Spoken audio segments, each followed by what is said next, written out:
we are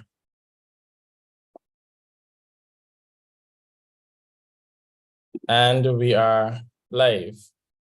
So good evening, everyone. Welcome to our Aldersgate radio show, the Sky Aldersgate radio show, and also Roundtable Talk. Originally, these were going to be two separate events, but we decided to mix everything for this evening. So we're grateful to have you here with us. With me, I have some of our skylights who are going to be helping to host it, who are going to be helping to bring the energy and really lead you in this celebration of our Methodist heritage, our celebration of our Methodist hymns and songs and stuff that is near and dear to us. We're also going to have some special appearances from throughout the district, many circuits and congregations with sent in their recordings of some of these hymns, and so we're definitely happy for their input. And we're going to have some conversation. We're going to have a bit of music for the next about 45 minutes, and then we have a conversation with two of our guests. You will hear who those guests are a bit later. This conversation, the very interesting topic on, as Methodists, what is our DNA? So as we analyze and look back at our history, look back at what really makes us Methodist, look back at the starting of Methodism, we look at really who we are as a people and what that looks like, what is really our DNA. And so I'm going to invite our guest host, our co-host to join me in the spotlight. And so we have Josh. So hey, Josh, what's up? Excited? Hey, everyone. Yeah. I'm very excited. I'm looking forward to seeing what we have here scheduled today. Great. And we have our second co-host, Kirkland.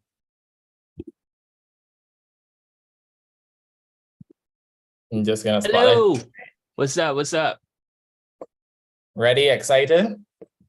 Yeah, for sure. Can't wait to get into it. Nice. And so we're gonna get the ball rolling with our songs.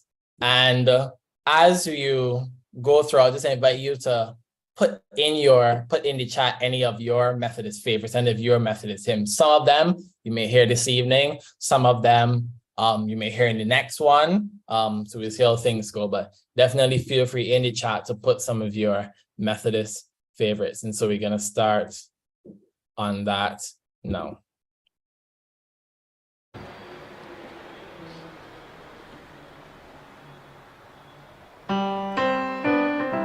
This one is by the River of Babylon and it was recorded by the Kingston Chapel Circuit and Choir.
Jerusalem the blessed.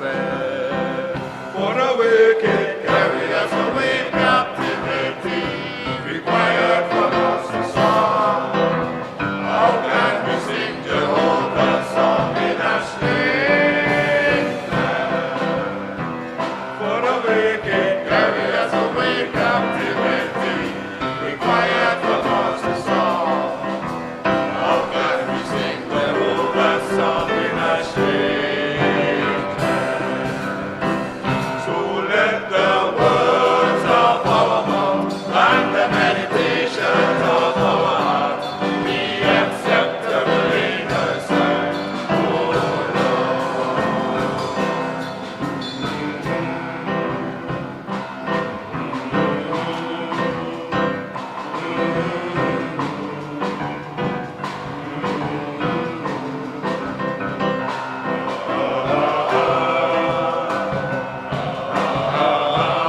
And we thank the Kingston Chateaubriand Men's Choir for that.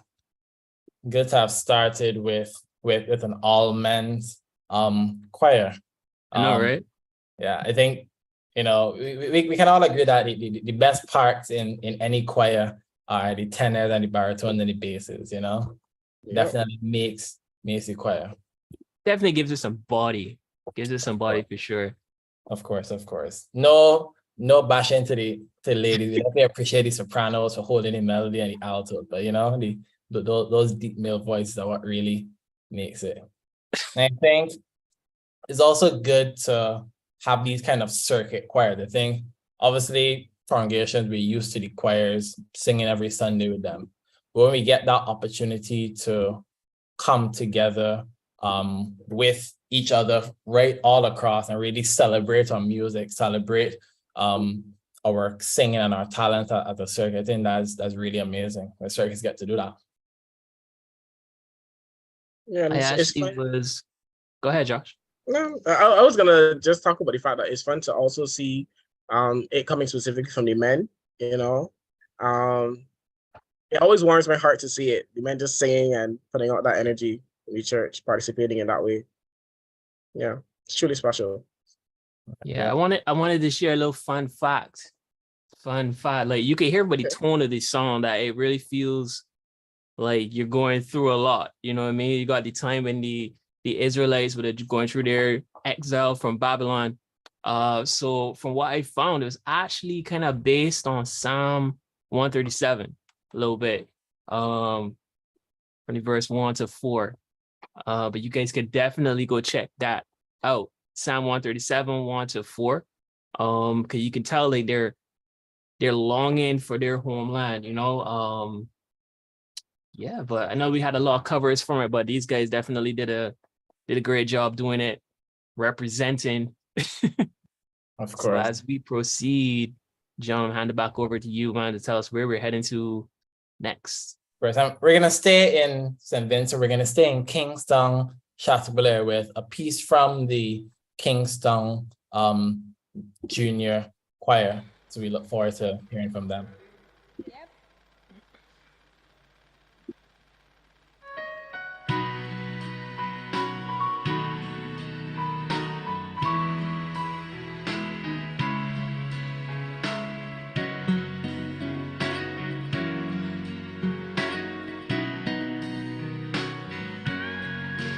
A wonderful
That was He Hideth My Soul, and now we have His So Sweet, Trust in Jesus.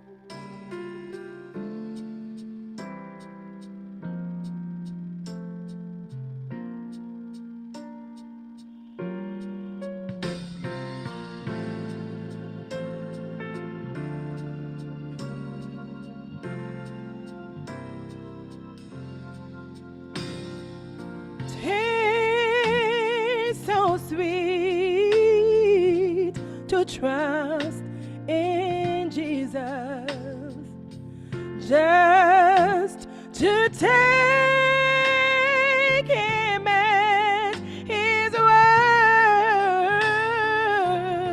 word, just to rest upon His promise, just to know that the Lord Jesus.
And again, that was He Hideth My Soul and 'Tis So Sweet to Trust in Jesus, both by the Kingstown Junior Choir. Also excellently highlighted by Alex. The female vocals really came to make you earwords, John. Yeah, we said the males what made the choir, and the females came out and said, yeah, we're gonna show you who is boss, you know. I saw this meme the other day of in like gospel, like, you know, gospel churches, you know, big Baptist churches, where you have the parts of the choir going back and forth, and the director is just there like, okay, whatever. So you have the altos, you know, giving a punch, you have the tenors giving a punch, and the soprano jump in. So that's what it'd be like tonight. We thank God that is all for His glory. We do that we're able to use our talents and showcase it. Yeah, and for sure, wait, definitely. Let's just shout back out to people on YouTube. I see we got Anne, we got Francina, Nola, Anthony Seals on there. What up, Pops? And Natalie. Guys, so many people. But while you're in the chat on YouTube, I want you guys to just tell us where you're from. Which country, drop a flag emoji, whatever you need to do. If you want to write it, that is also fine. But I also came back with another fun facts, more fun facts. I'm the fun fact guy today about these hymns.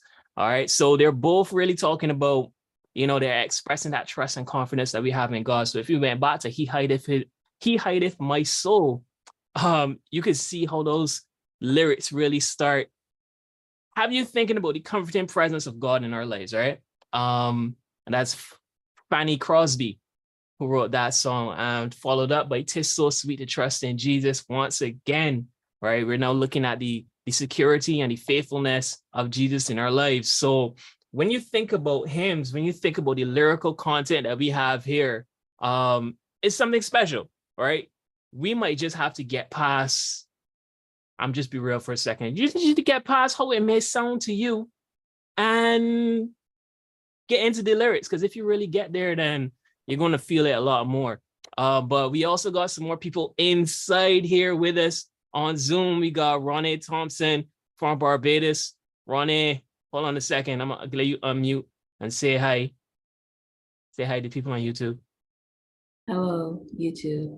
Hope you're enjoying the show. I have been so far. It's been really awesome sauce. And I'm gonna get you off of a spotlight here. All right. I don't know, Josh, I don't know if you have anything else you wanted to say about these two songs that we had so far. Oh, definitely. Oh, go ahead, John. Okay, well, yeah, and we also have Alex. Gonna let Alex do a quick shout out. Hey, Alex. Hi guys, hi. Really excited to be here. Very happy to be here. You know, seeing the talent that we have in our district is amazing. So it's really awesome. Nice.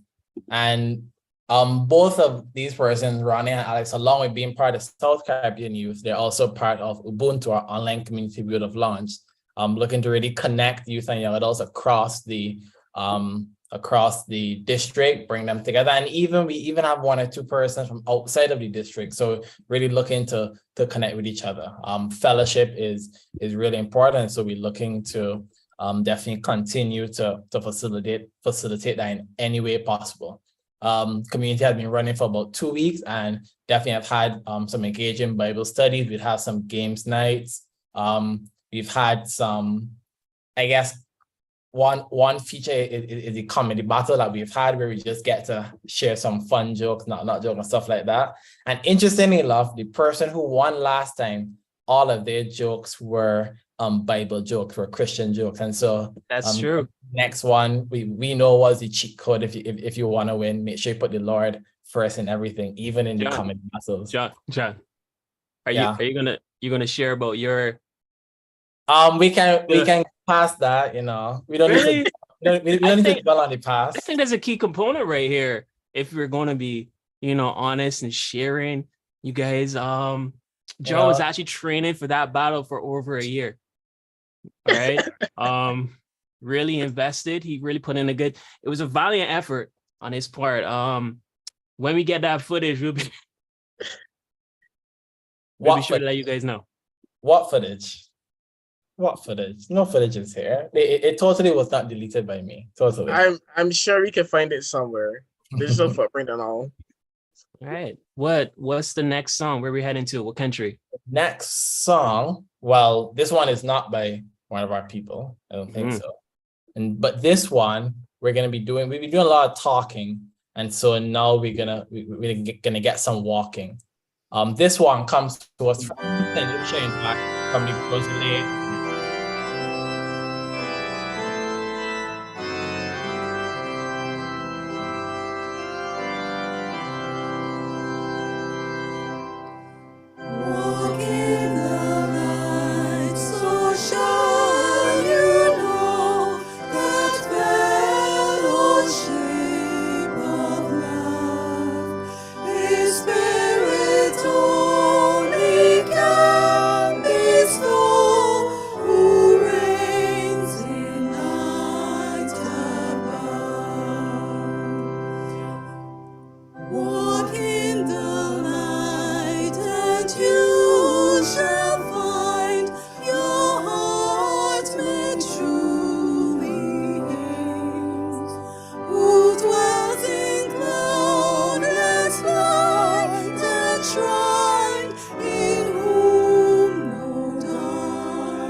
Amazing from the Gros Illet singer. It's really amazing to have that voice. And again, we had an all-male choir to start. The female said they wanted to feature. Actually, in our little Ubuntu chat, a female did make a comment that, you know, she's a bit disturbed by all the male present. The females want to feature a bit. So hopefully we get some females featuring live with us in our discussions. And reminding you, we have some music and stuff like that, some fun facts, compliments of Kirtland until about 6:45, so about 15 minutes left. And then we have our first discussion, really part of what would have been part of the roundtable talk on, as Methodists, what is our DNA? We definitely look forward to that. And one of our guests we've already seen, Alex, he will be one of the guests coming in to talk about that. We have Kirtland and Josh were definitely competent enough to talk about it as well. And we have one or two other guests. We look forward to that in about 15 minutes or so. And next up, we go to what a friend we have in Jesus. And in this first kind of section of songs, really focusing on the Methodist life, on Christian life and stuff like that. And one crucial part of that has to be the aspect of having Jesus and God with us always. You know, he gave us an advocate. He wants to be with us. He wants to be part of our lives in many roles, as Savior, as our provider, as our healer, and most definitely as our friend, that kind of personal role. And so, Kirtland, any fun fact for us about this kind of walking in the light and what really it means to have Jesus as a friend with us? Oh, yeah, definitely. Well, the first song, Walking in the Light, you know, that was written back in 1826. All right, with the music composed by William James Kirkpatrick. Yes, half my namesake. So, you know, automatically amazing. But that hymn, you know, it encourages us believers to live a life of faith and righteousness guided by the light of Christ. You know what I mean? So that's the light that we're walking in, not like my lovely lights in here. So, you know, we want to emphasize the importance of following Jesus, you know, as the ultimate source of truth and guidance, as a shining light would do in darkness. You know what I mean? So from there, you know, we're definitely going to be stepping into, like you said, the next song, what a friend we have in Jesus. You know, it's going to describe, you know, the comfort, the support, the friendship that we have in Jesus. You know, it's going to encourage us as believers to bring our worries, our burdens, our troubles to Jesus in prayer as well. So as we listen, I want you to listen with that perspective, right? That this is a friend. And that song is just going to be the soundtrack for that journey that you're going to be having while you're walking out that light that's going to be guiding our steps. So looking forward to hearing that up next, for sure.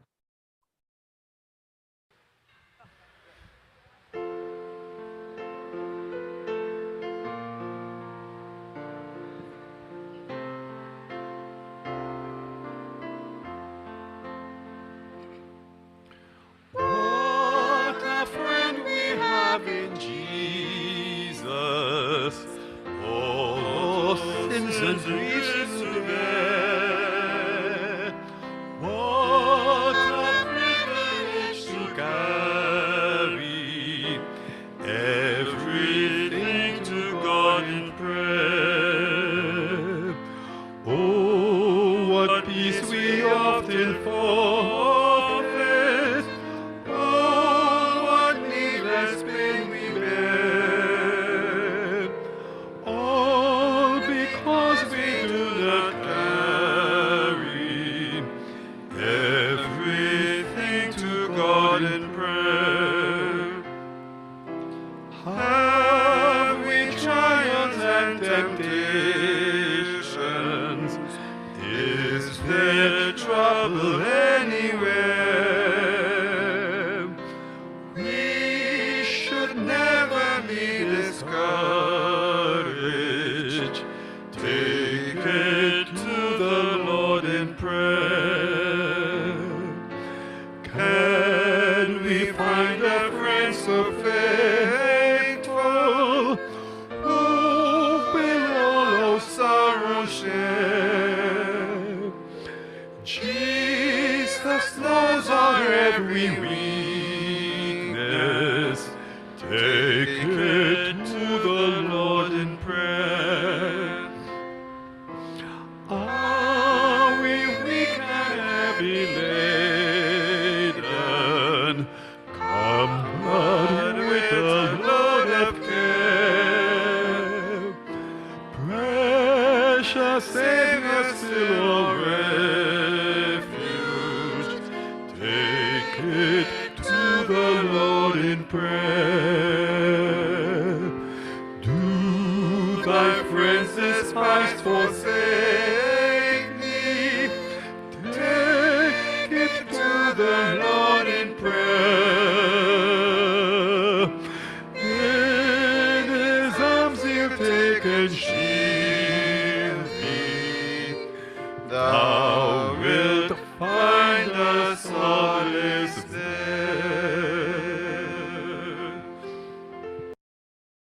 And that was brought to us from North Trinidad. So we're making our way around the district. We had St. Vincent in Kingston, Chateaulet, so the southern, you know, western part of St. Vincent. And now we went to St. Lucia, and now we come down to North Trinidad. Yeah, really lovely to hear the male and female voices blended together so beautifully on this one, you know. Another thing, last night we had a discussion, and one of the points we talked about was, you know, how much do you trust your ability to choose a friend? And I think the best friend we can choose is Jesus. So often we try to bear as much of a burden as we can, you know, and handle as much as we can by ourselves. But as the song says, you know, how much needlessness do we really suffer through, you know, when we could just take it to Jesus and let that be it. So. Yep. Definitely. Excellent point to bring up, Alex. The next song that we have slated for you guys today is In Loving Kindness.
Okay, brought to us by the Grosley singers again. Kirtland, anything for us? Oh, let's go. All right. This was written in 1905. All right. If you didn't know that, actually, I should add some questions to you two. Guys, who wrote this hymn? Who wrote this hymn? It's a really open book question. So if you got your hymn book nearby, feel free to go skip to it and let me know on YouTube in the chat who wrote He Lifted Me. All right. So this hymn, it celebrates the redemptive work of Jesus Christ and lifting and saving believers, from sin and despair. You know, so the lyrics, they're going to be conveying that joy that you're going to get from having that transformation in your life. Definitely one of those hymns of praise and thanksgiving. So if this was a service that we were planning, we're going to put this right up at the top, right at the beginning, just to set the mood, set the atmosphere, just to make sure that everything is all good. Nice. No And problem. just a reminder again, in about 4 minutes, we're probably getting fitting about one more song. We have our talk section. We have a first one on the topic, as Methodists, what is our DNA. And we're happy to have Alex here, who's going to be one of the main guests in that. We also will have from St. Lucia, where we just heard the Grows Day singers, Reverend Tuinuku Smith, the superintendent in the St. Lucia Circuit, and one of us he's a young adult, just like us, so fits into that SCY age. He's going to be joining us, and we're going to be talking about that, looking at as Methodists what really is our DNA. And so we're going to get in one more song, and then we are going to them.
And it is 6:45, and so we move straight into our talk session, like a real, radio show, because we really are, an authentic radio show. Of course, we bring in special guests. We have people in our studio with us this evening, and so we have Alex and we have Reverend Tuinuku Smith. And so I'm gonna ask our energy guys, Josh and Kurtla just dipped out. So Josh, it's up to you. In your best radio voice, best announcer voice, I want you to welcome Reverend Tuinuku and welcome Alex to our studio. Kurtla have popped back in for moral support. All right. Let's have it here today. We have the amazing, the wonderful Tuinuku Smith here with us today. Welcome. And with Reverend Tuinuku Smith, we have Alex, an amazing skylight. Guys, give it a round of applause for these guys. They're going to really change the game.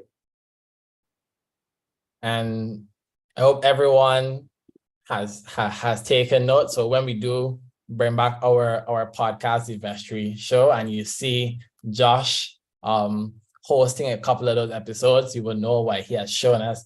He's definitely capable of that. And again, just want to again shout out we still have not come up with a name for them, but our Ubuntu community members, we're definitely happy to have them here. And again, the females are feeling a little left out because we have an all-male panel. But Ronnie is here, Samra is here, and so we're definitely happy to have them. We're definitely hoping that more of our skylights and more of our Ubuntu members can join us a bit later. We have some more interesting discussion and some more wonderful music to come.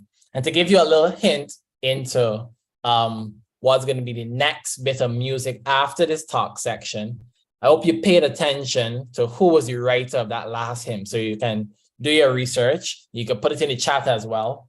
The last hymn, "Oh, for a Thousand Tongues to Sing," who was the writer of that? Who really penned the words to that? And that will give you a hint as to what the next section of songs will be. But enough of that. That is in the next how many ever minutes. But for now, our main focus is on our two guests and on the topic of, as Methodists, what is our DNA? Both of you would have grown up in the church, and definitely Reverend Tuinuku would have done a lot of studies and really learned a lot about Methodist heritage. You guys probably went to a million Aldersgate services and rallies by now, so you've heard the John Wesley story, you've heard the Nathaniel Gibbert story, and all these stories.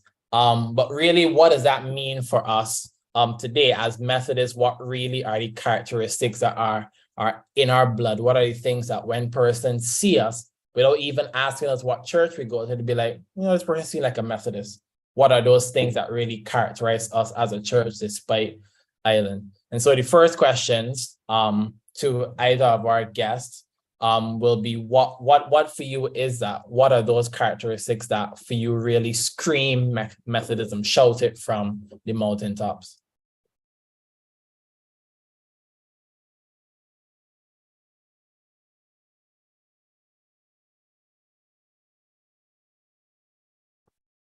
I think I would defer to let Reverend Tuinuku Smith go first on this one.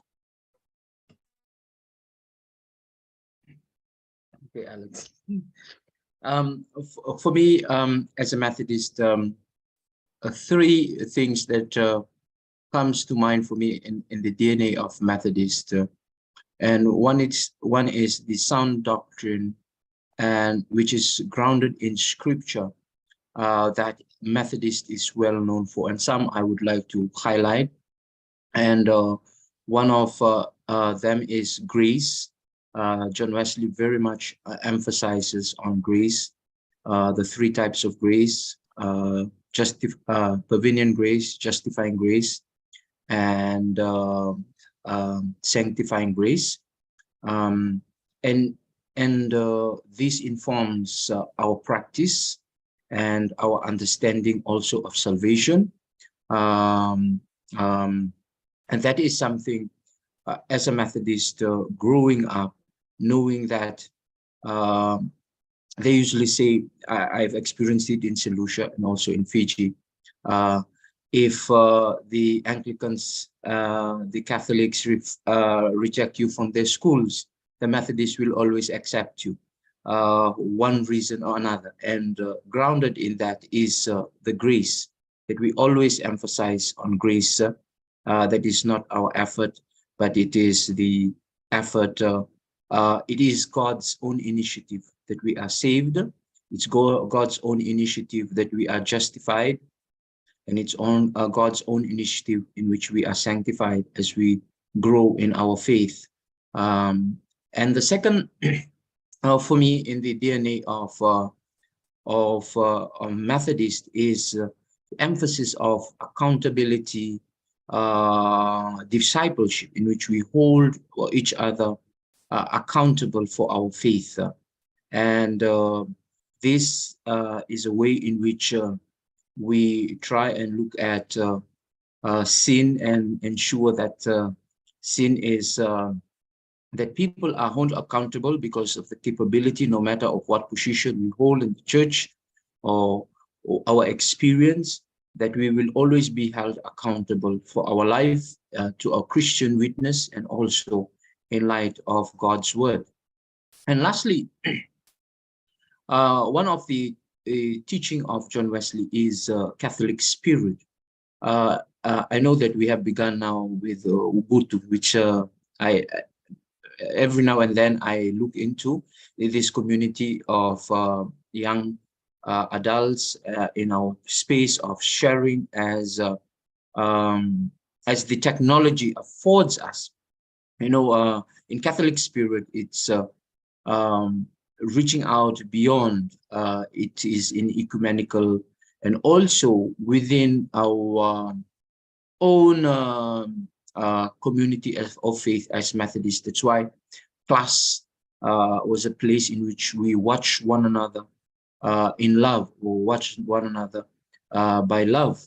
And it's a community. And for John Wesley, social holiness was important. It was, in fact, he says that we cannot have individual or personal holiness unless we have social holiness. So we always see holiness, which is also one important characteristic of Methodism DNA, our strong emphasis on holiness. But this holiness is not only about the personal holiness in which we feel that we have holiness because what God has done in our life, but social holiness in which we can relate to people and love people, and the fruit of the Spirit is manifest. So for me, it's those three things which I hold dear as a DNA. If ever someone asks me, what does the outlook of a Methodist life is, it's one which is have sound teachings grounded in scripture, and one of them is grace, and also accountability, discipleship, in which we hold people accountable for their faith, and also one in which we have this sense of community, social holiness.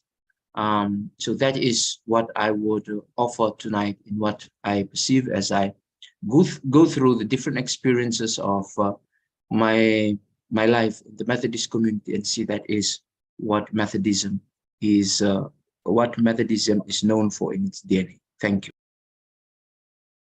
I think, yeah, and that first point that you spoke about grace, and not just grace for us as individuals kind of inside the chapel, but grace for all, that all can be saved. And we talk about that in our doctrinal emphases. Then that is really at our heart. When you look at kind of how the Methodist, not even the Methodist church, but just the Methodist movement and the work that John Wesley would have done, going and preaching and teaching and talking to those people that the Anglicans at the time may have thought, the Church of England at the time may have thought, these people are outside the church, these people can stay outside, we don't really need to go to them. I think that definitely at our heart has always been that belief that truly there is grace for everyone. And what you said about that social holiness, definitely we have that responsibility, not just you be holy and we sit down there, but kind of active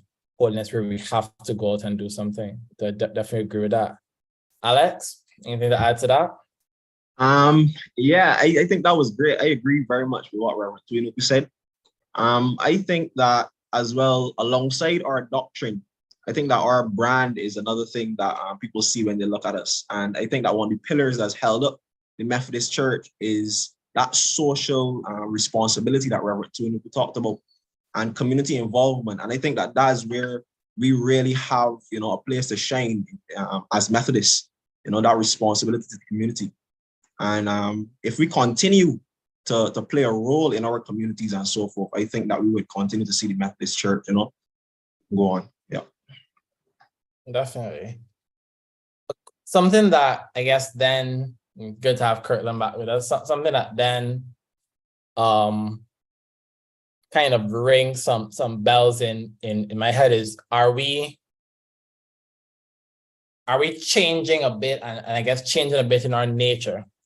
I think that while a lot of churches have put, emphasis on what a good bit of church have put emphasis on, going out and ministering on really holding up to that social responsibility.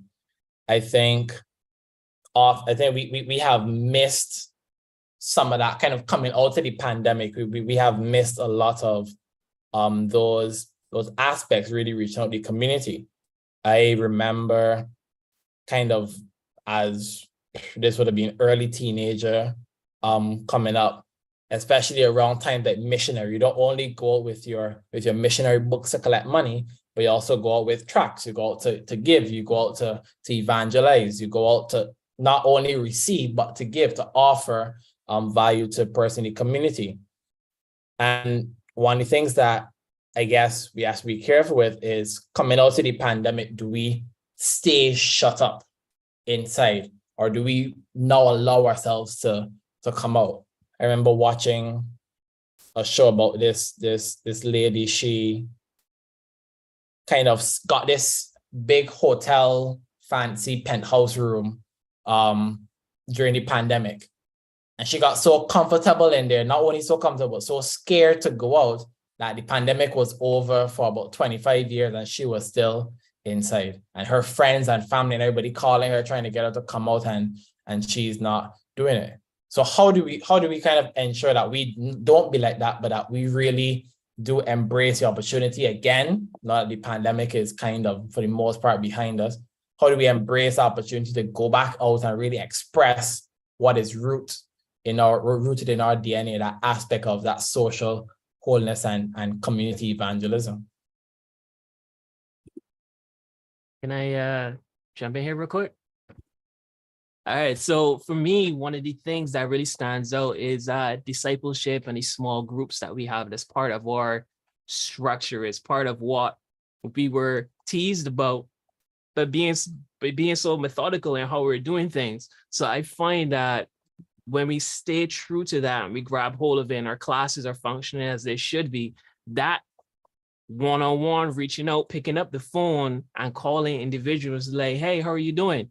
Not necessarily calling to invite you to the next event, to the next Bible study, but checking in on that relational level. If we're able to do that consistently on the basis of those individuals that are within our care from being part of the congregation, then when we go out to individuals, then we take that same energy. We're also going to be talking like, you're a person, I'm a person, so let's just talk as people here.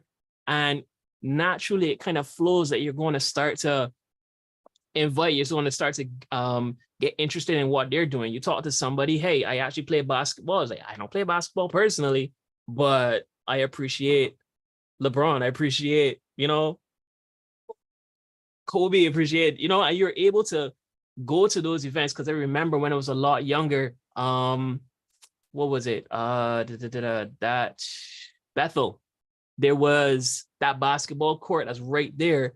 It was the evening that we were just out there playing basketball with the community, and from staying true to that, we build from that grassroots small group segment, then we could definitely build from there, so something like during the pandemic, should be a lot of phone calls that have still been happening, and even now where you can have people that are now more comfortable with this, being on top of it, being screen to screen, you can still reach out and be like, hey, I haven't seen you with a bit. Can they come over and probably watch a service with you? So now it's two of you in a room watching the service as opposed to just this individual by themselves. So definitely see that as one of our, like Alex used the word brand. Like that's one of the things that's definitely strong that we have that we can also move on to. But I also wanted to, because I'm going to be in and out, but we have a young lady here in the studio. She was in the audience, but she wanted to actually come on board, right? I'm not sure. She usually has like tons of value that she can share, right? So this is actually Ronnie Thompson, ladies and gentlemen. So I'm actually going to bring her on stage while I get off stage. But John, I'm going to hand it back over to you, just so Ronnie could then gather her thoughts and then come with some value. No problem. And as we have that, I guess, changing of the guard, that switching, I think a word that really highlighted to me in all that you said is love, that at the root of everything has to be love. And so we're gonna have some music in the middle of the talk session. So we're gonna listen to this song, a famous hymn as well. They'll know we are Christians by our love. And in extension, we can truly say that they'll know we are Methodists by our love, by that compassion and kindness that we show. So we can listen to this one. They'll know we are Christians by our love.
Now they'll know we are Christians by our love.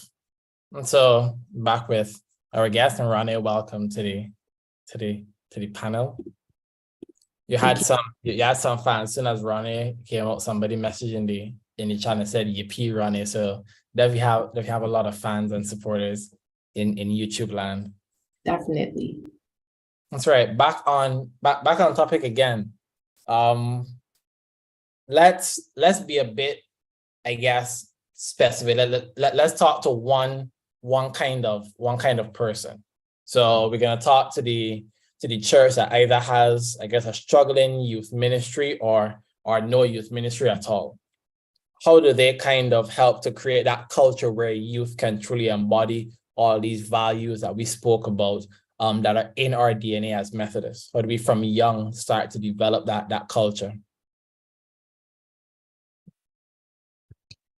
Right off the bat, what comes to me is definitely creating that culture of fellowship that we have outside of church, outside of Sunday school, outside of youth group. What fellowship do we engage the young people in so that we can be who we are as Methodists, so that we can develop those traits of having grace, showing kindness to others, showing love to one another, and to everyone else on the outside, to display who we are. So I think definitely engaging in different activities outside of our structure, regular church, is definitely a means by which we can do that. Yeah, I definitely agree with what Ronnie is saying there. As Kirtland said before, we didn't get to this point as Methodists by just meeting at church services, right? Maintaining and building that personal relationship is one of the things that really makes people feel good, about themselves, about the relationship, and really makes people want to take part in activities and volunteer. I'll give you a story. A friend of mine recently held a dinner party and invited me, and it just made me feel so warm and special, being invited and being there in that fellowship and so forth. So these activities outside of, just Sunday church or youth group help to maintain those bonds and build those relationships. And we feel good when we have that. Yeah, definitely. What about you, Reverend Tuinuku? You'll be leading, you're leading 4 congregations, an entire circuit, and I know you guys would have done a lot of work in terms of your youth ministry. You yourself would be personally engaged in that. How are you guys really ensuring that you can create that culture in the youth ministry that promotes all these values, like the community evangelism, like the social holiness? One of the topics that we have been engaging in this year is radical hospitality. Trying to understand, to create a space in which not only for youth, but everyone can feel connected and be that community. I think one of, in growing up in the church, I think I was surrounded with elders who were hospitable to give me space at very young age, at a very tender age, in which they allowed me to make those mistakes and journeyed with me and able to build my faith life until I had my experience of conversion and experience God. But it was like Eli and Samuel, that relationship. There were those who were present, innocent as I was coming into the life of the church, and taking leadership responsibility. At the age of 19, 20, I was a lay pastor of a church of around 500. And at 21, was a lay pastor of a congregation of 700. And here is this concept of radical hospitality in which you make space and you journey. And I think to build a relationship with our youths, the church needs to practice radical hospitality. Go out of our way. We cannot just have a regular Sunday morning, just youth participating on third Sunday. We need to make time and make resources available. One of the things I think I've been raising in the circuits that would I've served, when you look at your budget, when you see budget, you see priorities. Where in the budget does it have allocation for youth and children? Is it a priority in the life of the church? And when you see time that are spent with youth, I think that is something important, and it takes radical hospitality to make this space, to listen and to understand. Sometimes we listen just to respond to what people say, but really to listen to youth, to understand them in their life, their challenges. I think that is important for us as a church. If we are not going to practice radical hospitality, to be open to listen and understand rather than listen just to respond to everything that the youth say, then I don't think so. We will be able to create this space to journey together with our colleagues, our brethren, our brothers and sisters in Christ, and to take children and youth in church leadership. They have the potential, they have the capability, and I think that is, as a church, when we practice radical hospitality, we'll allow them to speak, not only to speak, but also to listen to the extent that we can be guided by some of the things they help us. Thank you.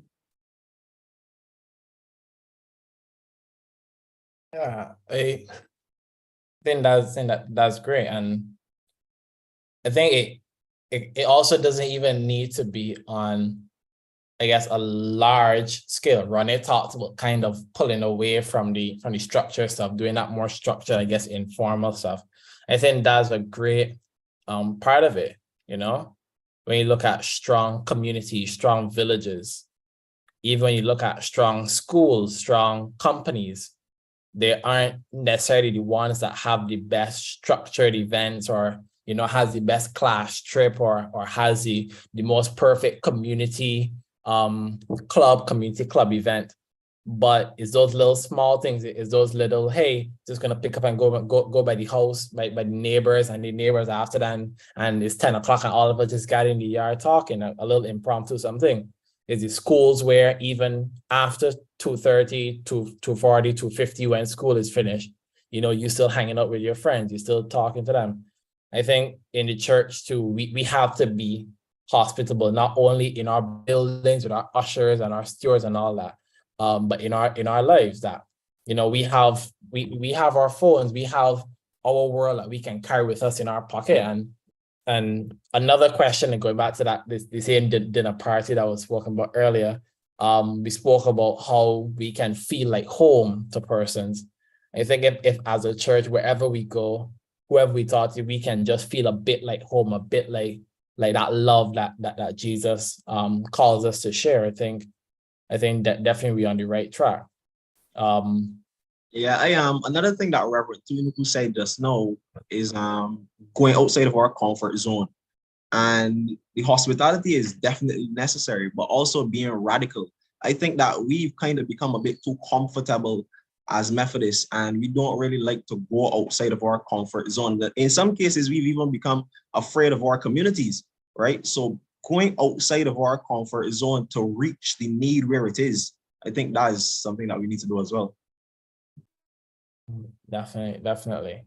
We can have a bit of backstage. Gonna pop in Kirtland real quick. All right. Yeah, so like, I mean, we know the topic here is, you know, we're talking all about that DNA, you know, I mean, that makeup, what makes us who we are. So would you even say that we almost have, I don't know, does DNA even change? It's supposed to be there all the time, you know? And it evolves depending on, you know, stimulus and circumstance. True. And like what components come in that could then impact the previous strain that was there. So I know we mentioned that structured stuff in terms of how the organizations are pretty much set up. But then with that, like coming up from Sunday school, you know, I was looking forward to youth retreat, right? And then for youth retreat, I'm looking to district something, and then connection something. Like we prioritize spiritual development, right? That structure is there. It is in place.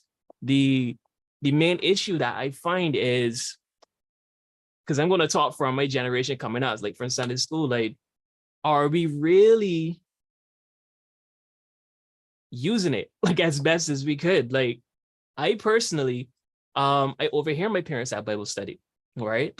I don't really go.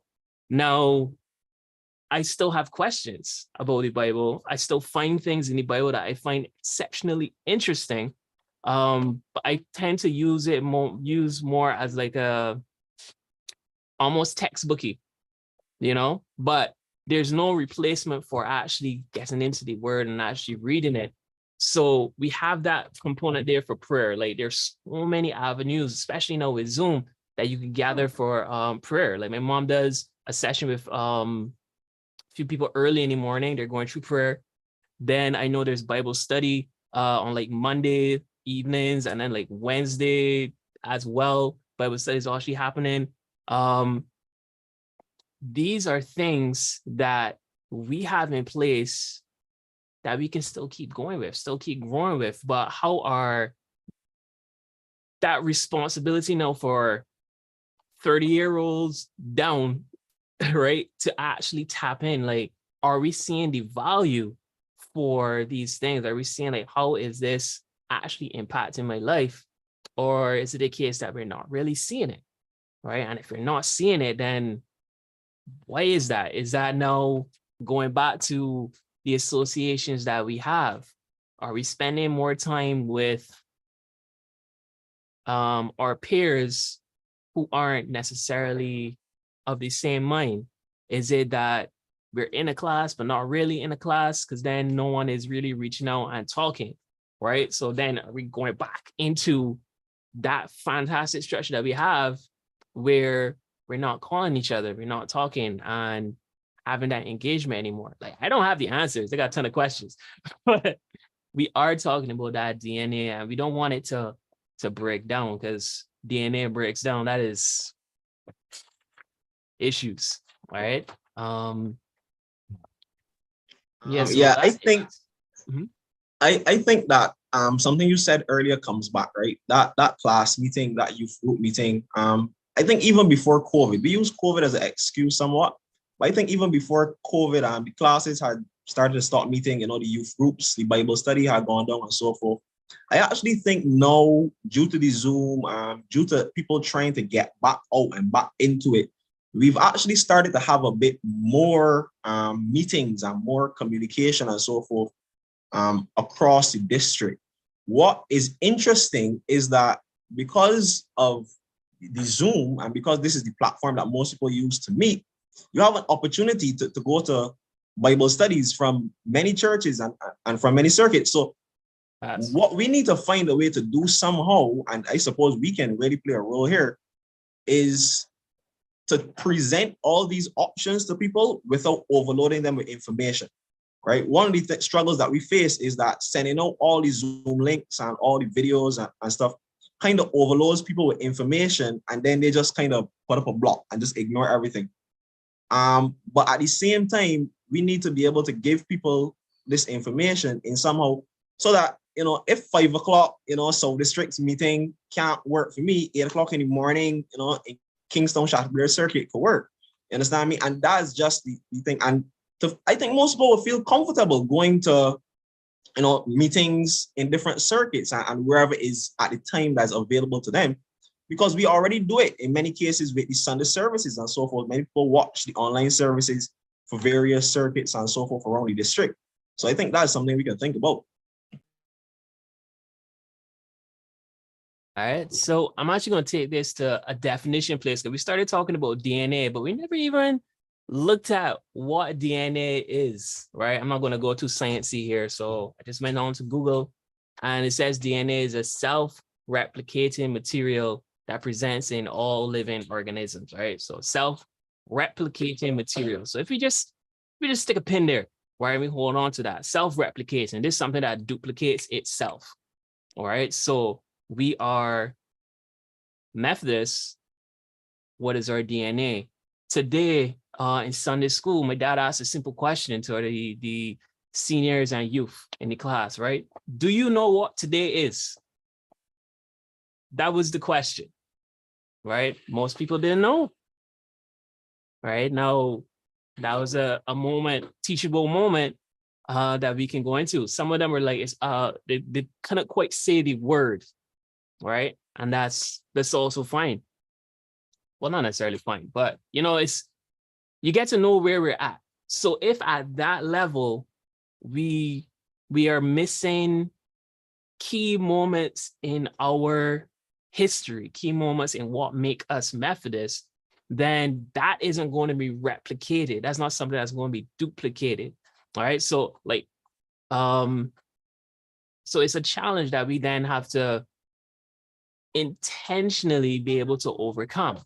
Right. How, I don't think how is necessarily we be able to get into that here, but it's really just identifying what makes us Methodists, and do we know, or do we have questions? Like, Ronnie, not to put you on the spot, you get a little time to get into that. But if you think of that definition of DNA as something that duplicates, right? Is there anything you think that has, through your process of coming through the Sunday school and, you know, going through, geez, the term is slipping, confirmation, right? Going through confirmation, is there anything that feels like kind of now sticks to you that you've now started implemented as part of your life, part of your lifestyle? Well, first and foremost, for the definition of DNA,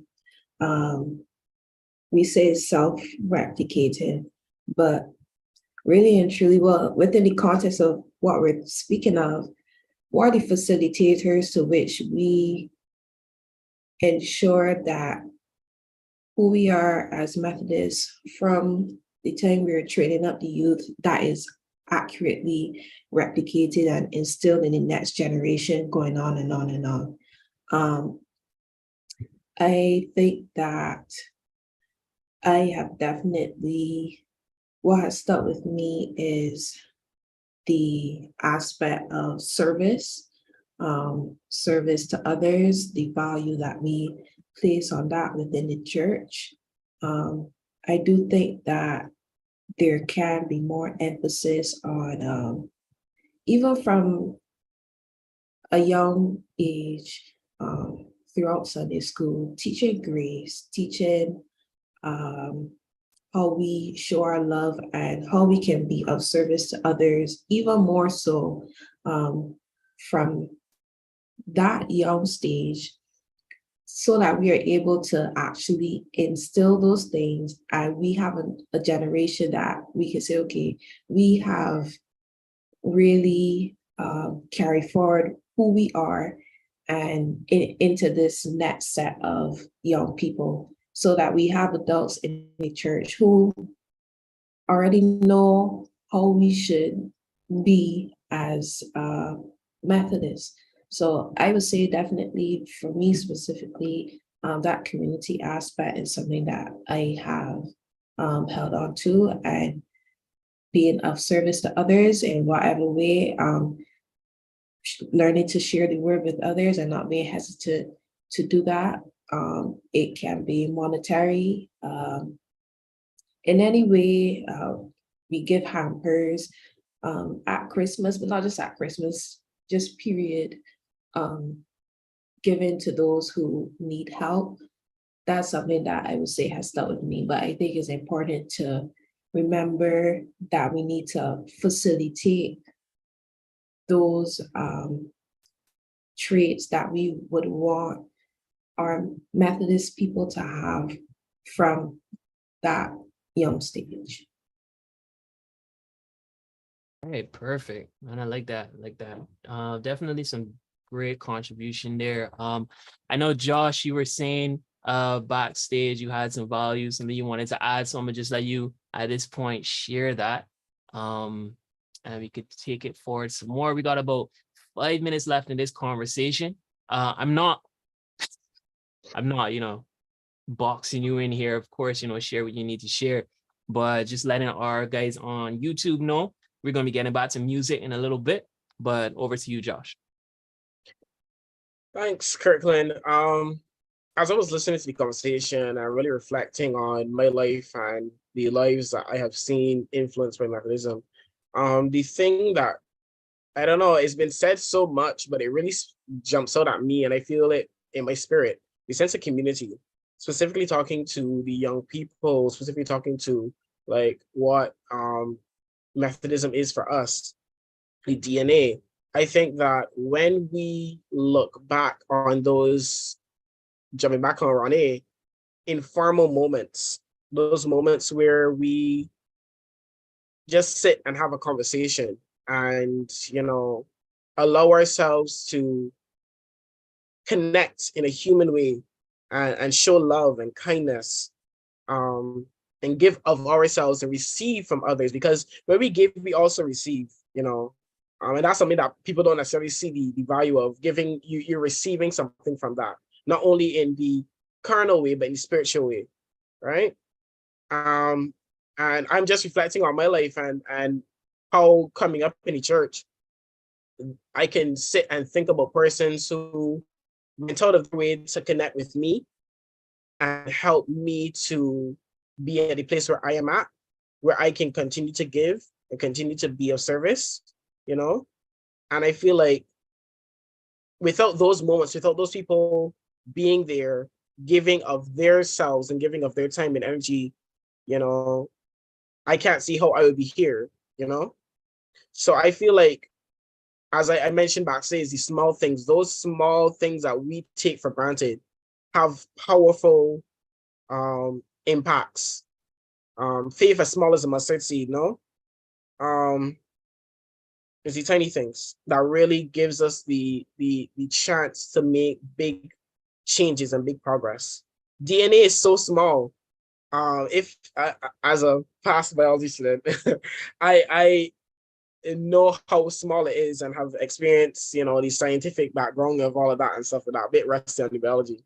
But it's so small, but it's so impactful, That replication helps to create who we are, So that's just what was on my heart, just listening to the conversation, emphasizing that sense of community, emphasizing that sense of self and giving, and allowing God to move you to impact others. That grace that Reverend Tinuku spoke about, it truly is beyond words, because the effect that it has on the lives of people really is profound. Being able to give someone something to eat when they're hungry, and then talk to them and help them through the emotions that they're feeling because of that lack of, and then moving them to a place where they can find strength in God and strength in community. I feel like the message that is being, or one of the messages that is being pushed around in my generation, and I guess millennials and beyond as well, is this sense of doing it by yourself, making it by yourself, being there by yourself. And as I am continuing to be on my journey and learning myself and learning about the world, I feel as though, we can't allow ourselves to be overcome by that. Jesus had his disciples with him. He had God with him. He had people around him. He purposely went out of his way to make certain people there, and then impact others. We can't allow ourselves to be overcome by that sense of self. But yeah. Right. Perfect. Now, like, as we talk about this DNA that we have, there's no way that we could shortchange or not even take a look at the theology, the heavy emphasis on the scriptures that John and Charles Wesley would have had during their time. Everything from their hymns is really saturated in the word. Now we take a look back of ourselves, and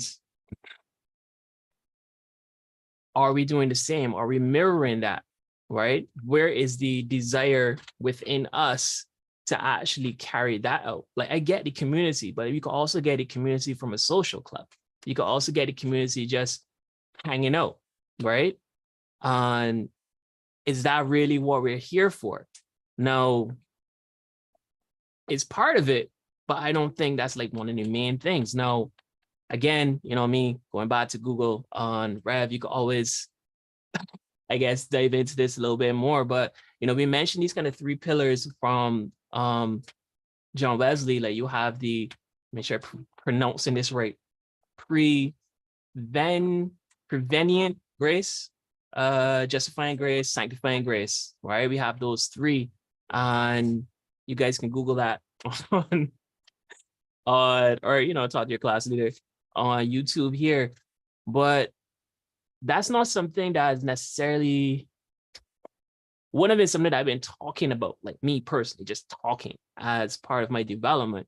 But if we are, like Ronnie was saying, with the parameters that allow this DNA to then reproduce itself, then there must be a way for us to create a desire to actually learn more, right? But I know we're getting into the latter moments of this conversation. So Reb, if there's any kind of last words that you wanted to share about this whole idea of our DNA, or like a way forward, or how, I don't know, like where did that desire actually come from for you, if it was something that's like necessarily that you can pinpoint? Because I know sometimes we just go about life and our experiences just kind of naturally draw us into a direction. You might not be able to pinpoint like this was the thing. But I would love to hear some last words from you.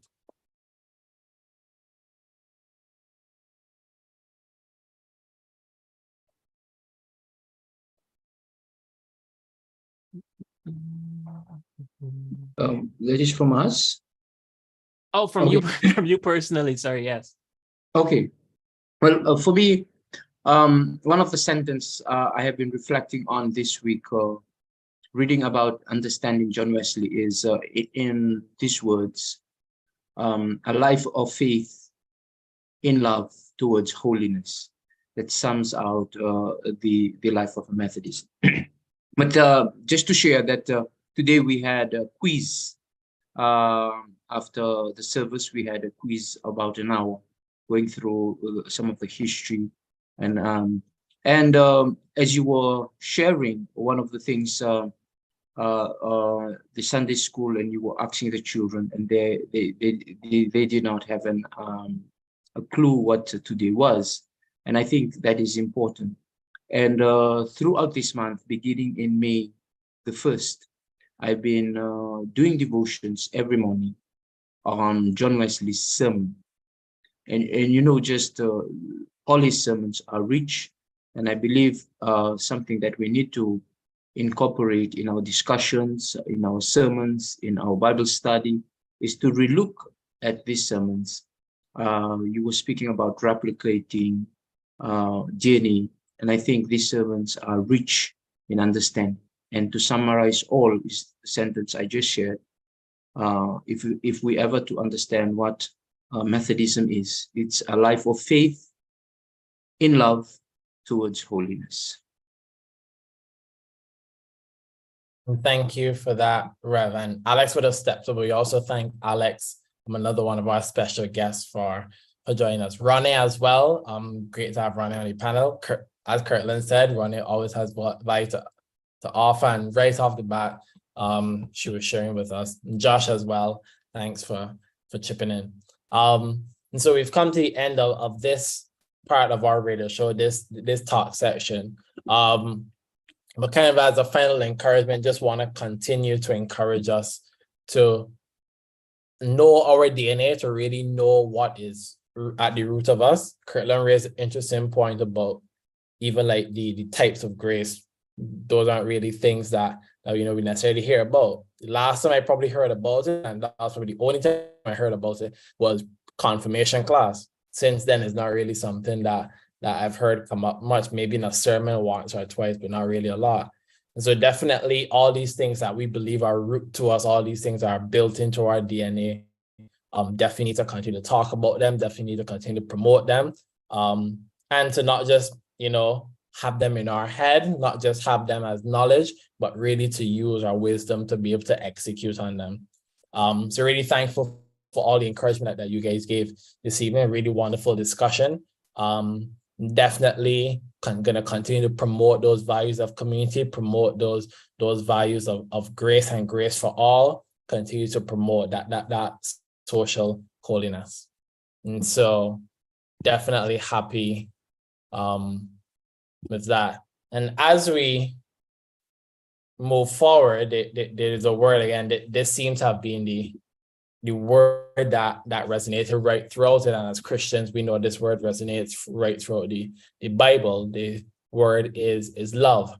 And so as we enter into our next section, we are going to start with a hymn on love. And like it was guessed, Ricardo had said when we asked if you can kind of guess what the special thing about this next section is, all of these hymns that you will hear from now on to the next talk section will be Charles Wesley hymns. So the hymns will kind of just run straight. It wouldn't be that much talking in between the hymns. For about 15-20 minutes, we'll have these Charles Wesley hymns. So please enjoy. We're going to start with the first one, Love Divine, All Loves Excelling.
And those were two of our classic Charles Wesley hymns, Love Divine, All Love Excelling, and To God Be the Glory. Josh and Ronnie are here with us. We're about to get into our next talk section. Before that, encouraging everyone in the chat just to put your favorite Charles Wesley hymn. There are a couple more Charles Wesley hymns to come in another one of our featured music sections. So your favorite may be played later. But yeah, in the chat, put your favorite Charles Wesley hymn. For me, it definitely has to be To God Be the Glory. That's one that when I used to have devotions, when I was living with my parents and we had morning devotions, I feel like 3 times out of the 7 days in the week, the 6 days in the week that we have devotions, I would always ask for To God Be the Glory to be my hymn. It's just a hymn that I love. So yeah, Kirtland is also back with us, right? Okay, back Yes, with us sir. as Ronnie Back in it. Oh wow. So again, more changing of the guard. So we're back to our original all-male panel, the dream team. So we thank Ronnie again for joining us. We're back with the dream team. 3 Musketeers. Yep. And although the book is these 3 Musketeers and there were 3, there was another main character, you can say another protagonist in the story. And so we're gonna add our 4th Musketeer. Is gonna come in to talk with us for this next section. And originally Josh did the introduction for Alex and Tuinuku. And so this I'm gonna ask Kirtland to do the introduction for our next guest, Ramon Mall from the Kingston Chateaubelair circuit. I also want to say shout out to our Kingston Chateaubelair people who are joining us. Then they would have had a circuit rally for Aldersgate, and so they would have joined us a bit late. But definitely happy to have any of you guys here with us. And so as Ramon joins us, Kirtland, you're gonna do that intro for Ramon. All right, ladies and gentlemen, for the last hour and 45 minutes, you've been locked in on the Aldersgate radio show. Myself, Kirk Seal, John Delaney, and Josh B. We're here.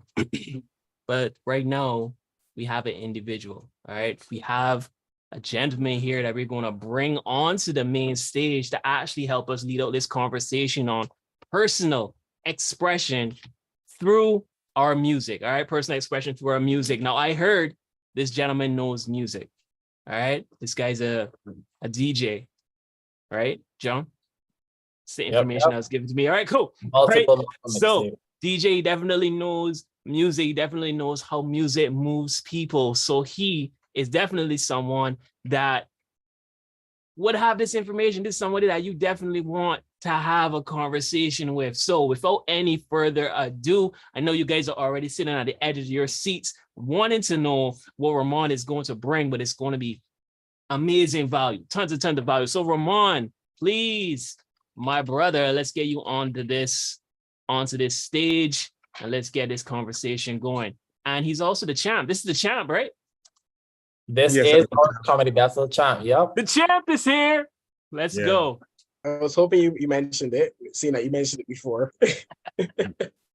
Yeah, so we have our comedy battle Ubuntu champ, our comedy king, Ramon Mall with us. And as Kurt would have said, Mall's a gospel DJ, and the topic, very fitting, close to his expertise. We're going to be talking about personal expression through our music.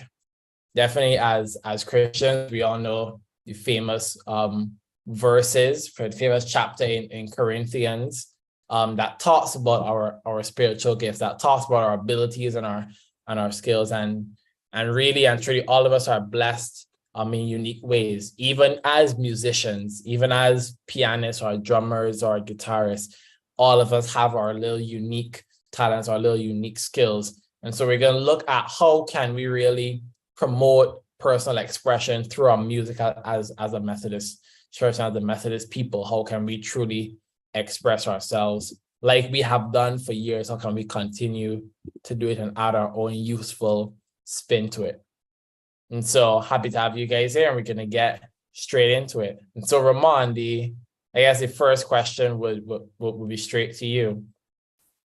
Looking at, so we've gone through a lot of the classic hymns written by a lot of our famous writers. We had Fanny Crosby, we had Charles Wesley, and we have even some local MCCA people to come. But what do you think we kind of have to do to ensure that in the next 25 years, next 50 years, when we have an Aldersgate radio show, and we have this kind of thing, not only can the old songs be sung by our people now, but our people now can be singing our own hymns that we are writing, our own songs that we are creating now. Well, firstly, thanks a lot, John and South Caribbean Youth. Thanks, Cook, for the introduction. I am very pleased to be here this evening. Good night to everyone. I think what we need to do is we need to first introduce our congregants to the original pieces, because unless there's a proper introduction, they won't survive later on.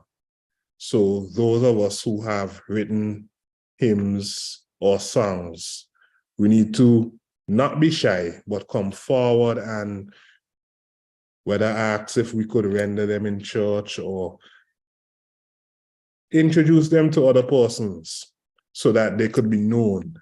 And then from there, I think those individuals are to be encouraged to visit other congregations. If you have your original song, you could send it to someone like me who's a gospel DJ or the gospel DJs, send it to gospel radio stations so that your songs could be played and we could promote your music, so that later on, when we have future Aldersgate rallies, we could use these original pieces so that we could actually have music from our own people being used alongside the icons of the faith like Charles Wesley and others.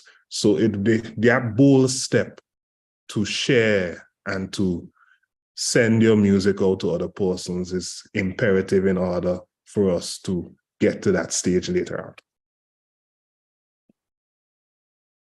Definitely. I just want to jump in here real quick. Definitely from a personal expression to more music standpoint. So I rap. All right. So I appreciate using hip hop as a tool. Now, usually when I try to do that at church, I end up saying a poem. I do my verse more poetically as opposed to rap, because sometimes I might be a little quick in the way that I am rapping, right? So just so people can understand what I'm saying, try to slow it down or put the words on the screen.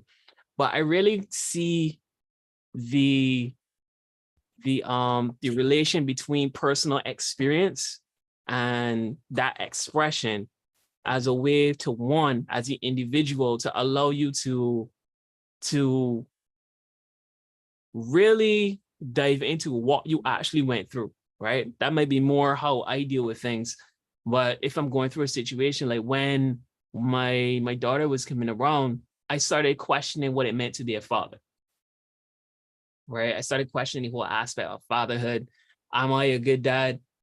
Because I had a man in my life, does that automatically mean that I'm a good dad? And if that was the case, does that mean that as she grows up, that she's going to be attracted to a good man, right? And that all spiraled down, which led me to a song called Good Man, right? Where I'm talking about that whole process, right?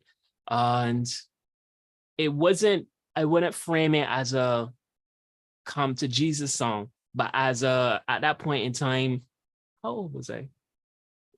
10 years. As a 27-year-old Christian guy, right? The perspective, the lens that I was looking through was definitely that. So in the verse, I mentioned that no, not one man, I don't remember the bar right now, but anyway, that pretty much Christ was the good man. That's the example that we're trying to follow here, right? Through everything that we're going through. So I would for sure echo being able to tap into our experiences, even if we're not the one writing it, that the relevance of 2023 experiences being expressed through song could be powerful. Like we just went through being isolated for 2 years, right? Now, is there scripture that can help individuals through that process? Of course there is. Just because I have the idea for the song doesn't mean that I need to be the one to write it.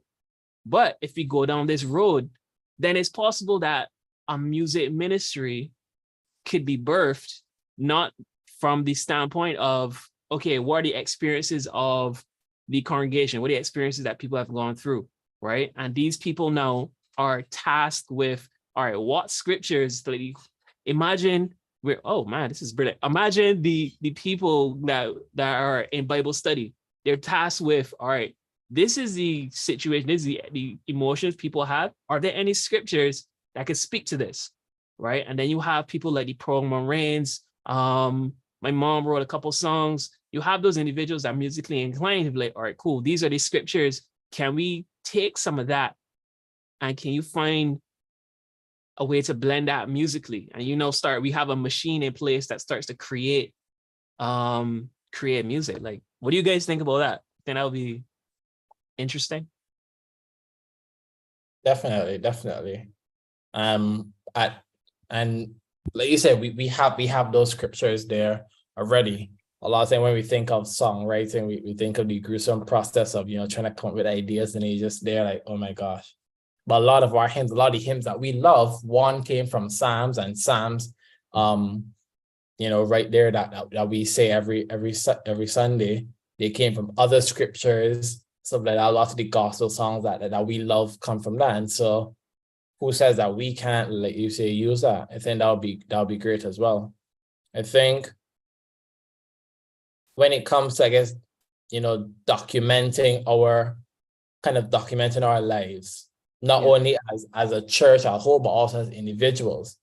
One of the hymns today in the service was a hymn that we're able to kind of share the story that it was written by Charles Wesley, kind of coming out of that period where he felt so down, where he felt so lost to the Lord, and he was able to reach out to the Lord, and through that inspired the hymn.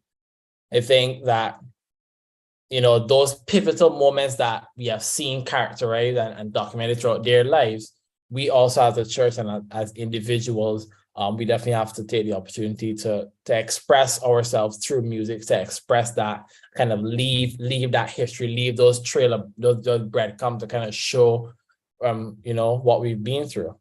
It's almost like you listening to an album by a musician, where it kind of, the album, yes, they could wake up each day and just write a song and throw it together, but sometimes it takes years putting together the album, really stringing together a lot of the experiences. Adele is somebody that I know definitely does that. Adele is famous for having those albums that kind of signal where she is in her life at that point. Taylor Swift is another person that does it, where it is almost at this point famous that whenever Taylor Swift goes through a heartbreak, we can expect an album. I think not only in the bad times, but in the good times, we can kind of draw on that, mimic, and learn from the pop culture scene a bit in terms of that, where when we go through a period, we just came out of COVID. We should have lots and lots of songs, lots and lots of poems, lots and lots of expressions, encouraging words that we can share. Coming out of that though, a question, and Josh, I'll go to you first with this. How do we create that culture in which persons are encouraged to do that? Because what you definitely don't want as a songwriter, as an artist in general, produce a wonderful piece of work and it sits down in your house for the rest of your life. It sits down in the corner of the museum that nobody gets to see. How do we really create a culture that encourages persons to express themselves like that? That's such an amazing question. And as I listen to what you're saying, the thing that comes to mind is a space where we can be allowed to fail, right? I feel like a lot of times looking back on listening to in the creative space specifically, listening to some of my friends who are creatives, even my own self, when I tap into my creative memo I feel as though we are afraid to fail. Me personally, I'm not afraid to say that. I am also afraid to fail. I oftentimes before I do something creative, I feel like I go, oh, what if people don't like this? That type of mindset. And I feel like when we are able to create a space where we see fear for what it is, a stepping stone, an ability to learn and see where our perception and reality may have differed, or what idea we might have had was good, we just executed it poorly, having that space where we are in one with our failures and in one with our successes, and are not reflected by our failures, not reflected by our successes, but seeing them as what they are, just things that we can use to better ourselves. I feel like that is a very important part of creating that space to encourage a lot more musicians, persons who are musically inclined to create and not just hide their music. I have a friend, as I'm talking about this, who I know he likes to write music, but he's always afraid of like what particular views persons might have on the songs he writes and stuff like that. And that really is this place that I draw from when I'm thinking about failures and stuff like that. That fear of not making it big specifically. Sometimes a song might not be big in the beginning, but after people have listened to it over and over again and are able to reflect on it, they can see the value of it afterwards, things like that. So being able to be one with your failures, I think, is a crucial part of creating that space. Definitely. And so we're going to take a break right now from the conversation and listen to a hymn that I think maybe all of us have heard, but it's one that we probably only heard once in our life. And this is the hymn "God is Faithful" that was written for our celebration, MTC, our 50th anniversary celebration. This would be about 6 years now, I think. Yeah, it's been a while. I think it's about 6 years. And so back in 2017, Reverend Dr. George Murray and Reverend Dr. George Roberts, they came together and wrote this hymn. And so we're gonna listen to it. One of our hymns written by our people, one of our recent hymns written by our own people.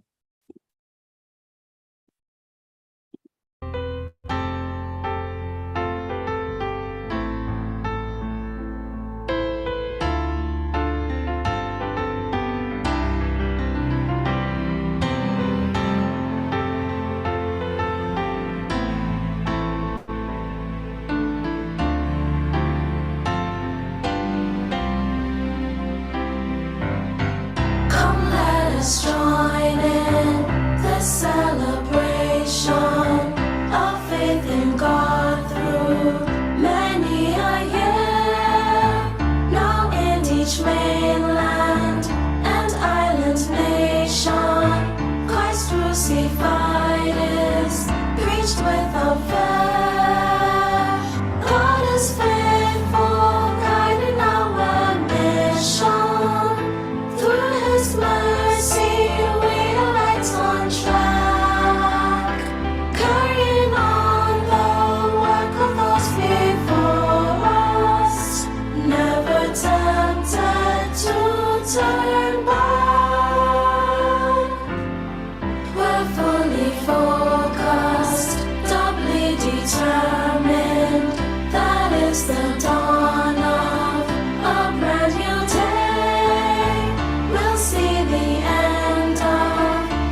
turn back.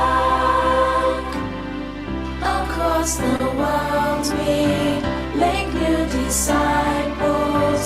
We warmly welcome each land and race. We treat all those who are poor and helpless with dignity, love, respect and grace. God is faithful, guiding our mission.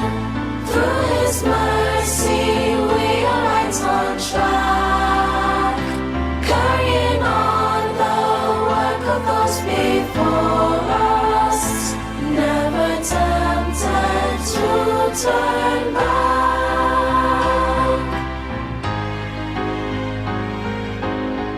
Let's all arise in each generation. Peace, truth, and justice shall be our aim. Pursue our mission in word and action. As God's bright future, we dare to claim. God is faithful, guiding our mission.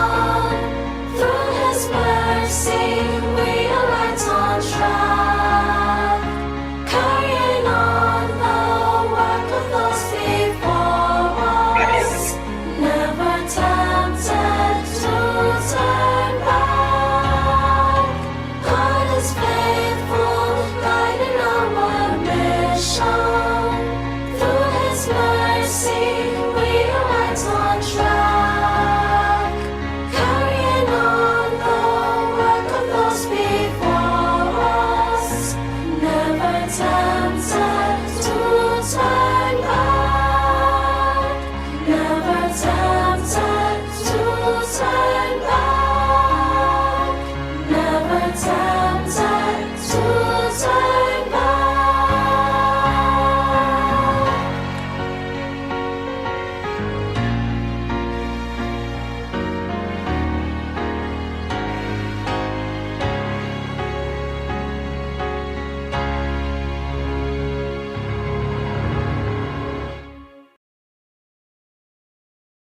All right, so that was God is Faithful again, by George Morin and George Roberts. And I don't know about you guys, I love this hymn. It's one, again, probably hear it 5 times in your lifetime, really, because we don't really use it that much. But it's one that I'm hoping can be sung at kind of the same magnitude as, I don't know, something like a To God Be the Glory, when we have those big circuit services and you get these hymns that just the entire church like a choir. I'm definitely looking forward to more of those, not just being written by Charles Wesley and Fanny Crosby and Robert Robinson and those persons, but by our own people that we can really lustily sing. I think it's amazing. So Yeah, John. Yeah. Sorry. Now I was going to jump in there, especially with what you're saying, and then referencing back a question that was asked on YouTube, where Robert Daniel, he was asking where can we go from this roundtable discussion? I think he's talking about it as a whole, but I'm just going to focus in on where we're at right now. Now, if you're watching a TV show and each show is ending, the credits are rolling, there's some music in the background, right? So what if we start to implement just introducing 1 or 2 songs like every single week? Like, you may not know what it is. It could be the end of worship. It could be during the notices. The notices might need to be presented differently. Like when maybe there is pre-recorded or something, and you're able to have the music in the background where you don't know what it is, but you kind of hear something like, what is that song? And maybe there are those little avenues where we could intentionally inject, hey, you haven't heard this song in a long time, but there it is, and if we want to be intentional in hearing new songs, because we're not going to have that desire to sing it or hear it again if we don't know it exists. Like I feel like I've never heard this song that you just played, right? I also don't remember the last time I heard I'm on Fire for Jesus. All right, but that was when we had Encuentro a couple years ago. That was a banger. And a banger, ladies and gentlemen, for the millennials on the call, we know what banger is, but a banger is a really good song. Right? It's a really good song. And having those avenues is not something we need to wait to implement, but it's something that can be done. Even this conversation that we're having, maybe we decide, hey, let's have a bi-weekly, let's have a weekly roundtable, like this week in MCCA, right? Because we had the notices, we could talk about the notices, we could talk about what's coming up, we could play 2 or 3 songs, and we're out of here. You know, we have Ramon on as the featured DJ if he's available, or we do it, pre-record it, and we upload it so that it's there, whichever way we do, right? But then that's another way that we can tap in. But not to put you on the spot, Ramon, but that's something that you'll be interested in. Like, can you see value in something like that? Where now we have the conversation, sure, we're talking about personal expression through music, but now what can we do to actually implement? What can we actually do to make this intentional? Because the music is there. If people can hear it often, then be like, you know what? I had this song that I was sitting on forever. And I heard Ramon said that, hey, if you got a song, just send it to me. When we're doing this podcast or whatever it is, we can play it, and we just keep that cycle going, keep that machine going. Yeah, yeah, Kirk, I agree with you fully. I think that's the approach. I like the idea that you threw out, because it's a great idea, a weekly podcast where we feature different songs. I must say that I was pleased to be a part of the recently held Proclamation Conference, and I assisted in filling the gaps with music. And I was able to play some original songs by Methodist. And it was very good because I was able to expose persons across the district to locally done songs by our Methodist singers. I think it's a great idea. One thing I would also encourage is more concerts on the congregational level, or probably on the circuit level, because there's a lot of hidden talent within our congregations. And a lot of times we may not see these talents coming forward unless we have a concert or unless we have a harvest cantata. So if we have more of these concerts, probably biannually, we could get the rappers. I know Cox said he was into rapping, and those who are into poetry. Whatever talent you have, we could put you on display. And if you have original songs, that would be the point to really market the song. That would be the point to really introduce it to your other congregants and then other persons within the circuit. So these events, and it doesn't even have to be a special concert. It could even be an occasion like our Aldersgate rally or whatever circuit events we have, as John was saying, or Cork was saying, where we could probably do the notices differently, where we could introduce a song. So any opportunity that we get where we have church activities and we could use music, I think that will go a long way. Yeah, just one more thing I wanted to add. Again, tapping back into creating that desire. Now, let's imagine, I want to call it a workshop, because individuals may be here on YouTube and they're thinking like, I don't have a musical bone, so I wouldn't really want to. But it's like, hey, you know what you have? You have personal experience. So if we unite people that have had personal experiences with people that can write songs, with people that know melody, and DJs in the same space, we tap back into what we mentioned earlier up in our conversation about community. And we're now like, all right, cool. What are your experiences? Right? I've suffered loss. I just got a new job. Just got a baby, whatever it is. And you're like, all right, bet. So let's take those where can those things fall? We got some adoration, we got some celebration, you know, these are the moods. And even Ramon, as a DJ, do you like DJ? Yes, I do. All right, cool. So you know how to move a crowd through moods. Like you can start low, you could ramp them up and all of that. Yes, Right. I do. Yes. All right. So now if you have this, we have this workshop where we get people to just tell us, give an idea of their experiences. We're then able to tell them, all right, these are some moods that those experiences can be paired with. Then we move them on to songwriters. And let's say we have some of our local preachers, some of our lay preachers in the mix. We're like, all right, we still are staying true to our DNA as Methodists, where let's be biblically sound here, right? These are experiences, so it's real. But now let's see how we can marry scripture with what's being said. Doesn't have to be a full come to Jesus song, but at least any references that are in there, you know, they can see how that lines up. And now a team that's really into songwriting can take that stuff that they didn't have to come up with originally, and then we could end up spitting out a hymn, a song, you know what I mean? Something that can be used, but there's that intentionality. So the question would be, do we really want a music ministry? It's a different way of doing a music ministry than what I've been exposed to before. Usually music ministry will be, we got musicians, they just do music. You got choirs, they just sing. But it doesn't, I've never seen it involve the average person in the congregation that feels like they can't offer anything to that space. Yeah, that is really, really interesting that you brought that up. I think we get so, I guess, used to seeing one aspect of music itself.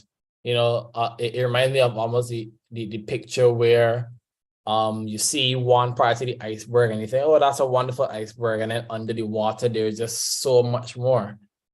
There's so much more to music that we can be doing. And when we talk about, you know, ministry in music, one, it doesn't even have to just be the chapel. It can be a lot more. And two, it can not just be in the, I guess, the presentation of that music, but like you spoke about in the creation of that music. I think it'd be really, really amazing, right? To see, you know, more of our fingerprints in our services, more of our fingerprint in the music in our services. I can on my hand, I can probably count maybe even half of my hand, 60% of my hand, I can count the congregation that I have preached at this church year, last church year, in which you really felt a difference in the music, where you really felt like they didn't just open the hymn book and play, you know, the song as it was, but in arranging the music, the organist and the choir try to do something a little different. Even on Youth Sunday, something that feels like, you know, that usefulness isn't there. These hymns could have been presented the same way any other Sunday.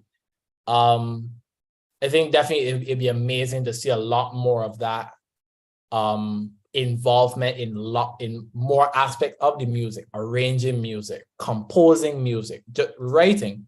Because we know a lot of the hymns are written by one person, then the arrangement and the music is by somebody else. You know, I think it's a lot more, even in terms of the sharing or the choosing of the music.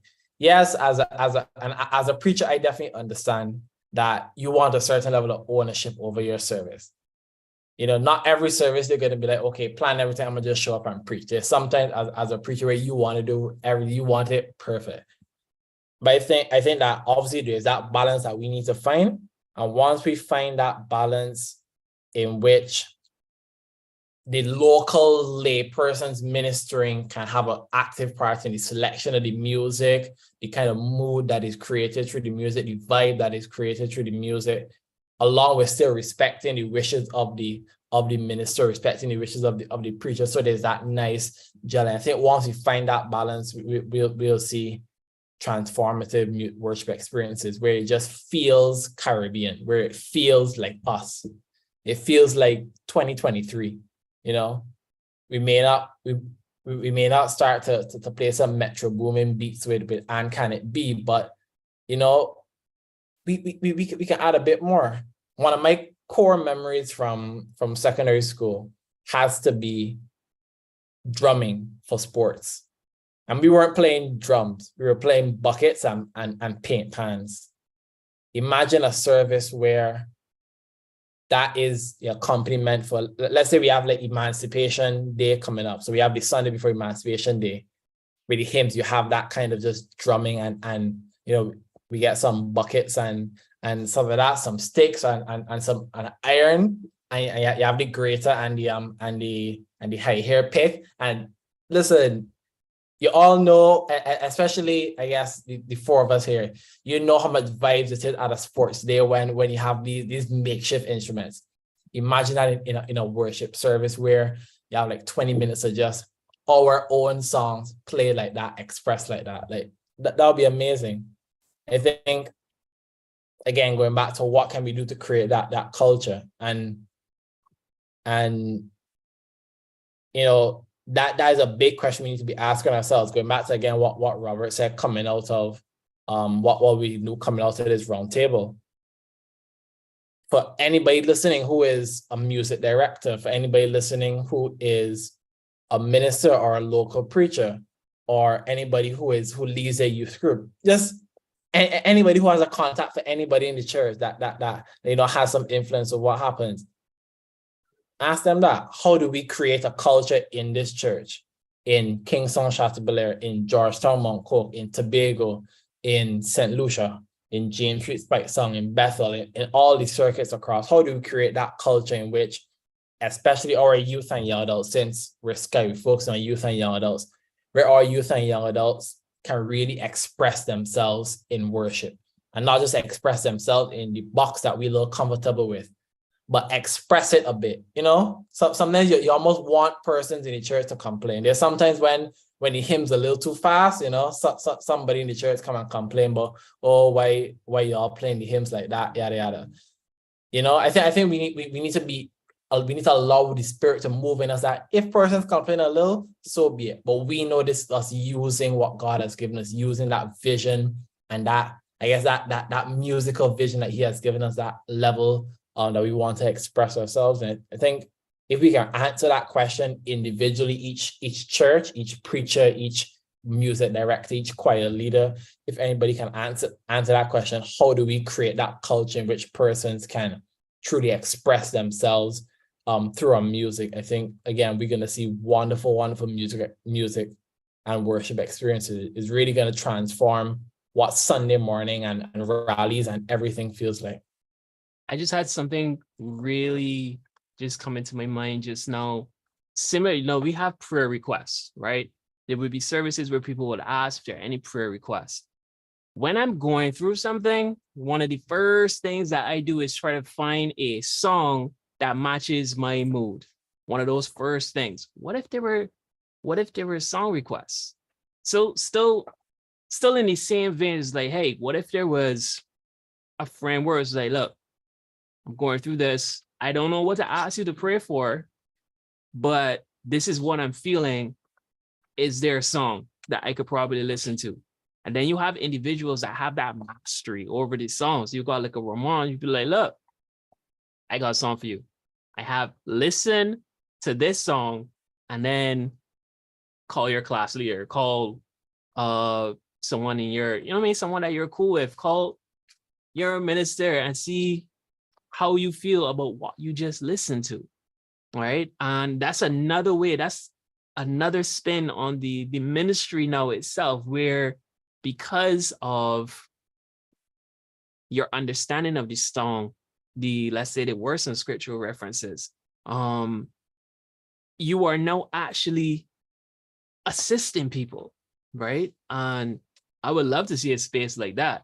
And it would be very interesting to see like what that process would look like. Like, do you just write stuff, put it in a box? You know what I mean? It's a little message, But guys on YouTube, when you hear this, let me know on YouTube, definitely, like if there was an avenue to which you can have those song requests, like you're going through something, you can, and it's possible that you can get some songs to speak to that particular mood that you're in. Is that something that you will be interested in?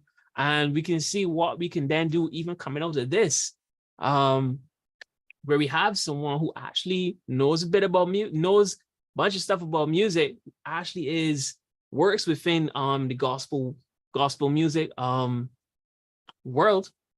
And you can actually get stuff, because this guy is a champion, guys. Did we mention that he won based on scriptural based jokes? But anyway, I digress a little bit, but I can really see how that can work. But Josh, bro, I just want to hand it back over to you. You know what I mean? That you could just take this and add your two cents on, or actually we could go to Ramon first if you got any closing words, just to see how we could take this even forward. Okay, I agree with you, Kirk. I like your ideas with the songs. I even think we could have a guess the song session where we play a gospel song and we ask persons to guess who the artist is and what the song is. I think that would also be very fun. And these are some of the ways in which we could reach persons and make our music ministry a lot more engaging. And it will give an opportunity for our young creatives to share their new songs. So I agree with the suggestions that you made. I fully agree with that. Thanks, Sean. Immediately when I heard your idea, Kirkland, I thought of an app. Like, I was like, this sounds like an app idea. Like, you should be giving this to a programmer. But yeah, music has and is important to us as Christians, as people. And as you were going through the conversation and talking about the different ways to develop the idea of personal expression through music, now I was thinking of, like, I think Ramon tapped, like, y'all said it bits and pieces. Some person said it over here, some said it over there. But those moments where, you have a function and y'all are setting up or getting ready, you can play one of the original songs there, So those low moments as well. It doesn't only have to be, because that's the first thing I thought of when we were talking, Kirkland, about after church, having like that kind of credit idea. My mind immediately went to functions that I have been at where music was being played, and I was like, yeah, an original song could come in here, fit in right here, and that is how we could allow for the music to be introduced and then become something that is well liked. The song that you played, John, earlier, I can't remember the name right now. That song I heard before, and I liked it immediately, and I forgot about it. And as you mentioned it, God is faithful. And as you brought it back here, I was like, oh yeah, I remember I like this song. I heard it. I can't remember where I heard it first, but I remember I like this song, and you just brought it back to me. Stuff like that. And if we had opportunities where that repetition of these songs could be brought forward, it could be the next and can it be, So just, I guess, in a roundabout way, what I'm trying to say is that this is an all hands on deck situations. We cannot be only talking to the persons who are musically inclined. We cannot only be talking to the persons who are creating music, because yes, we can have that music, we can have that talent. We do have music and talent. It is then making sure that the expression is spread, the marketing of that music and talent and stuff like that. So I think that is also important for us as the persons listening. How can you help to push personal expression in music? That's a question that you should ask within yourselves wherever you are at, whether it may be you're at work and you are listening to your favorite album. Can you share the song with somebody who is next to you, and then that is how it spread. Things like that. Think about how you within your life can also add value to that, right? So a good question to ask yourself, how can we make sure that the personal expression is brought out in our music? So thank you again, Ramon, for guest starring and being a part of this amazing discussion. Music is an amazing thing, an amazing part of our culture, amazing part of our being. And I want to take the time for us now to spotlight you and play one of your songs, Favor by Positive, which was featured on Agape Love Volume 1. Right. And in radio show fashion, Ramon, you want to spotlight it. This is time for the promo where we're gonna cut out this clip. Your best radio voice. Give us the DJ voice. Give us the voice that person's here on the mixtape and person's here for the event. And your best DJ voice. You're gonna introduce this song, and then we're gonna hit play. Okay.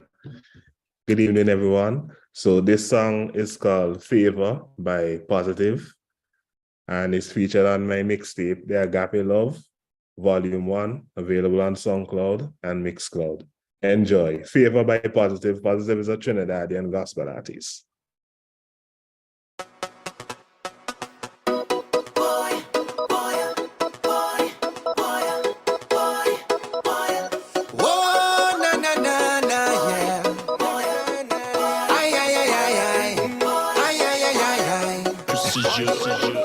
Fill my cup all over me, like a river over me.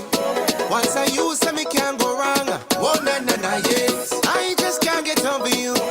Every single thing you do, yeah, shows that I'm on your mind. No, I feel some type of way, yeah. When I stop and check out how much you guide my days, yes.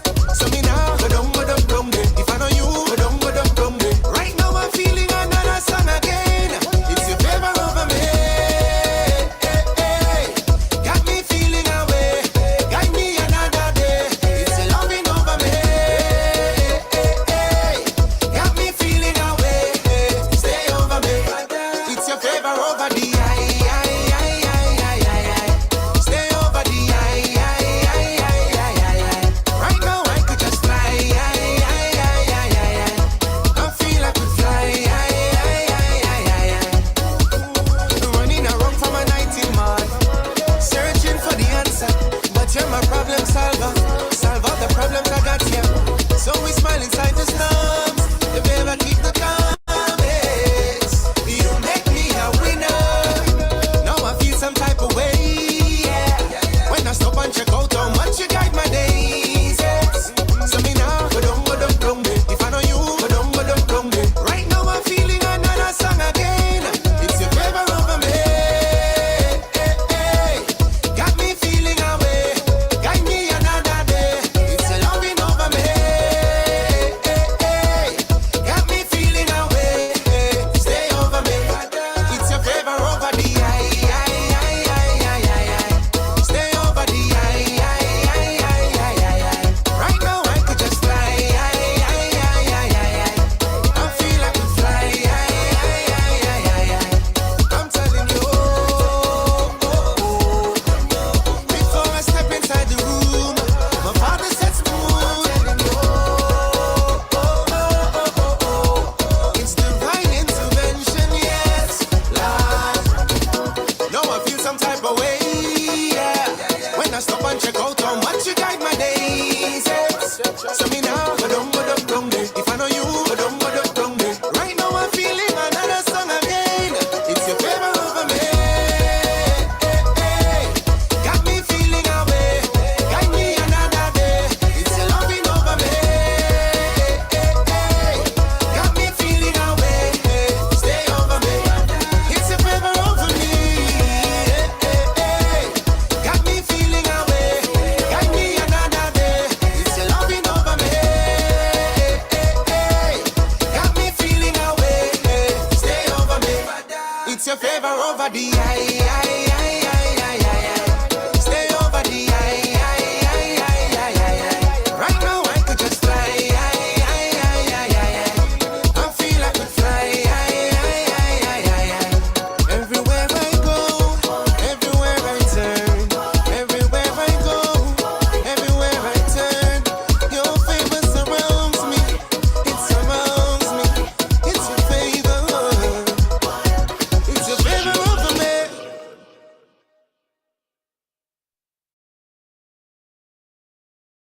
And again, that was favor.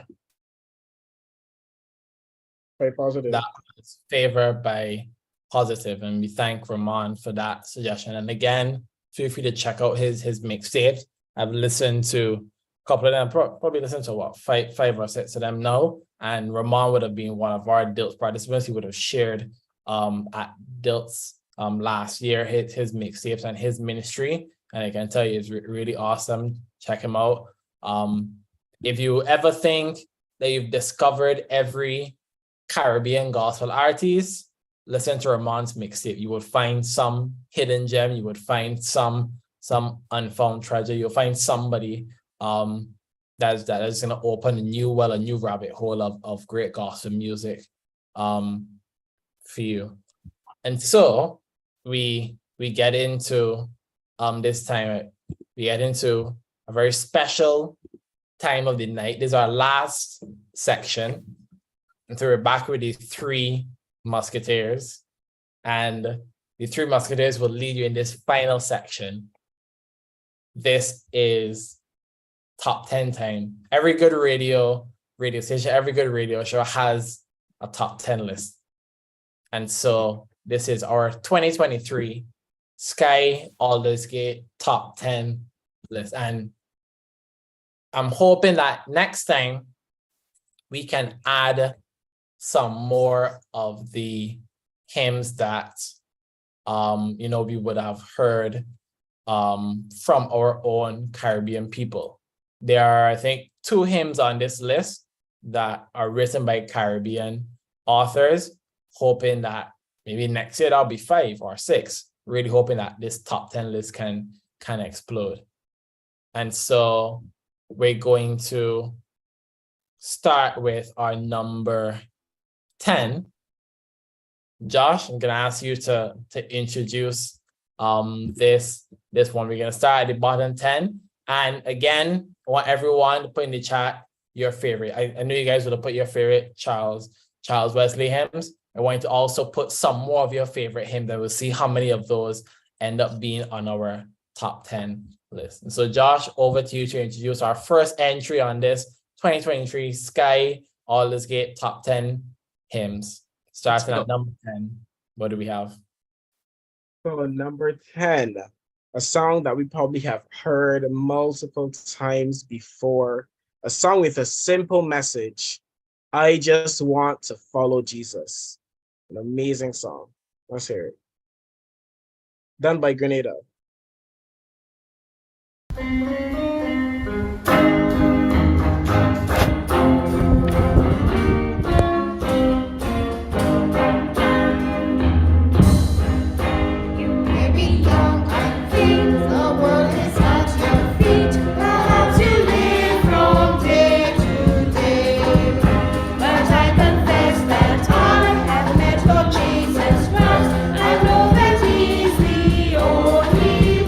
I just want to follow Jesus.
So that was I Just Want to Follow Jesus, brought to us by singers from Grenada.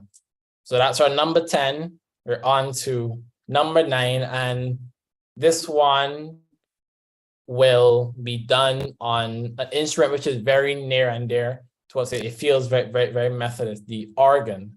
A young man is going to render this item to us on the organ. And so at number 9, we have Onward Christian Soldiers, brought to us by Imon Paris from the Bethel Circuit in Barbados.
All right, so that was number 9 on the list. Speedily, we're going to get back into number 8, Revive Thy Work, O Lord. I think, I don't remember the melody off the top of my head, but this is one that I did like. I do remember liking this. Revive Thy Work, O Lord.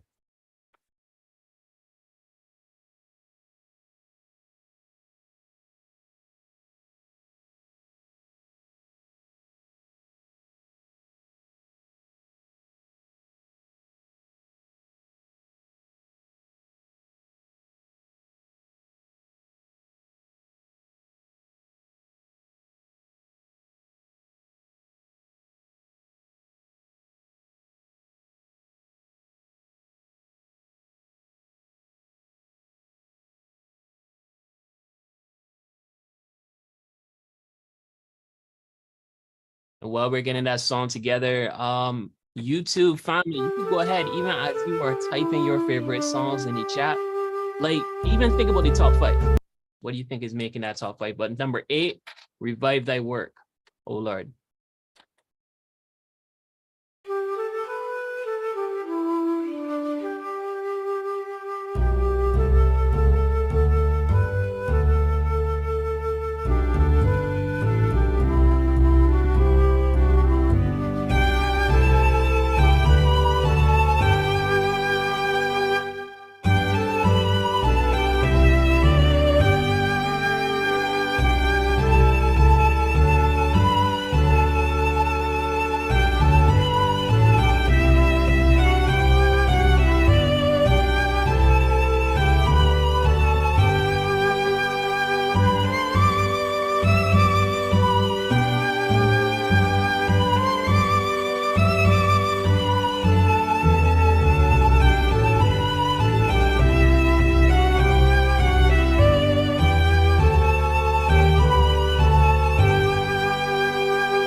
All right.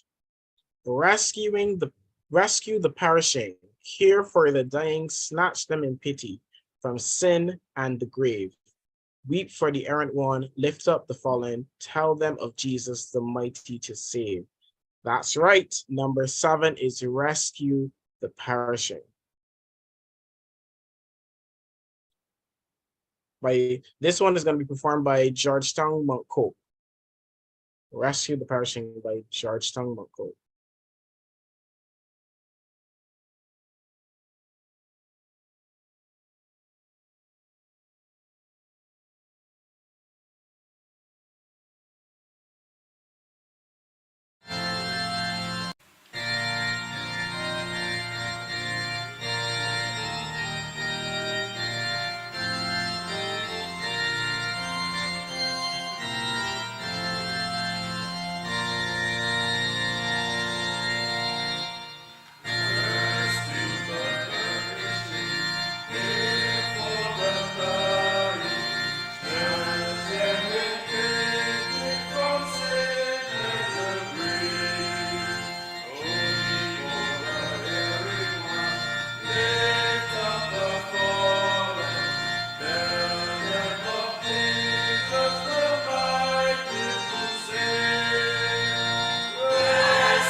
And we move into number 6. So we had, again, recapping the top 10 so far, we had I Just Want to Follow Jesus at number 10. Onward Christian Soldiers came in at number 9. Then we had Revive Thy Work, O Lord, number 8. Just had Rescue the Perishing at number 7. And at number 6, we have the hymn, I Cannot Tell Why, He Whom Angels Worship. I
go, man. We just cracked number 5, ladies and gentlemen. Listen, when the billows start to roll, what is going to keep us steadfast and sure?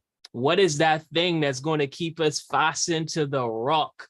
Ladies and gentlemen, what's going to keep us grounded, firm, and deep in the Savior's love? It is that anchor. At number 5 for the Aldersgate radio show, it's going to be Will Your Anchor Hold? Ladies and gentlemen, it's going to be performed by Grenada. Phenomenal tune. This is a big tune. If we had sound effects, you'll probably hear bah, bah, bah, bah, or something like that right now. So Will Your Anchor Hold coming in at number 5. It gets better.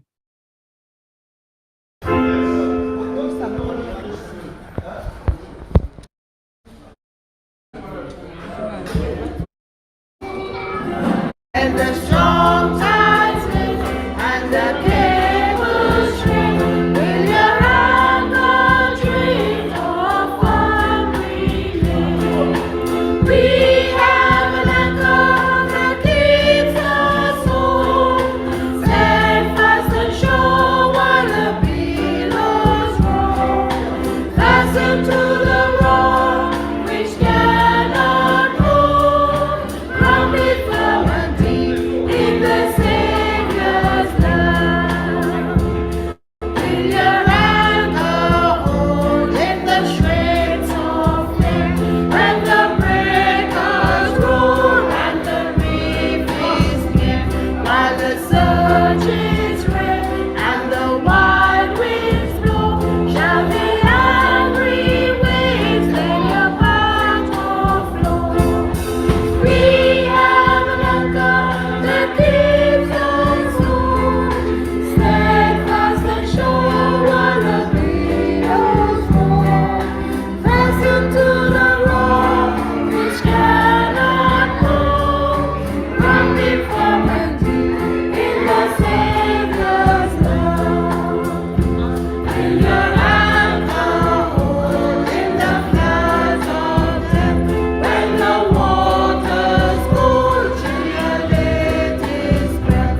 On the rising tide you can never fail, while your anchor holds within your care. We have an anchor that keeps us home, steadfast and sure while the billows roll. Fastened to the rock which cannot hold, grounded firm and deep in the Savior's love. Will your eyes behold through the morning light the city of gold and the harbor bright? Will your anchor stay by the heavenly shore, when like storms are past forevermore? We have an anchor that keeps us home, steadfast and sure while the billows roll. Fastened to the rock which cannot move, grounded firm and deep in the Savior's love. All right. We cracked the top 5, and we moving on up the list, right? Now, me personally, this next song is one of my favorites, and I feel like this song needs no introduction. It speaks for itself. All right. So without further ado, let me introduce to you Blessed Assurance at number 4. Let's go.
and we are into the top 3. Just again to recap the top 10 we've had. I Just Want to Follow Jesus. We've had Onward Christian Soldiers, Revive Thy Work, O Lord, at number 8. Number 7, Rescue the Perishing. I Cannot Tell Why He Whom Angels Worship at number 6. We had Will Your Ankle Hold at number 5. And then we just had Blessed Assurance at number 4. And so we're popping into our top 3. We have our bronze, silver, and gold medalists. But before we get there, just gonna have a quick interlude in this top 10 album, because what is church? What is a Methodist church, a Methodist service without a good Sunday school and without good Sunday school choruses? And so the team, the junior choir at Kingstown Methodist Church, they're gonna lead us in a children's choruses medley. And this is what Sunday school feels like. This is the vibe for all the little ones. We have some little ones with us here in studio backstage, and so we hope that she can dance a bit to this. And so yeah, Kingstown Junior Choir will take us away with a children's choruses medley.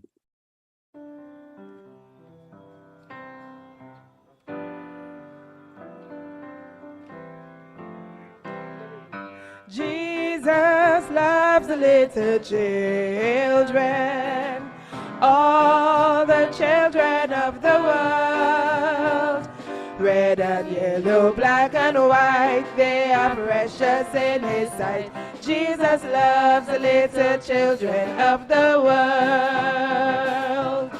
Jesus loves the little children, all the children of the world. Red and yellow, black and white, they are precious in His sight.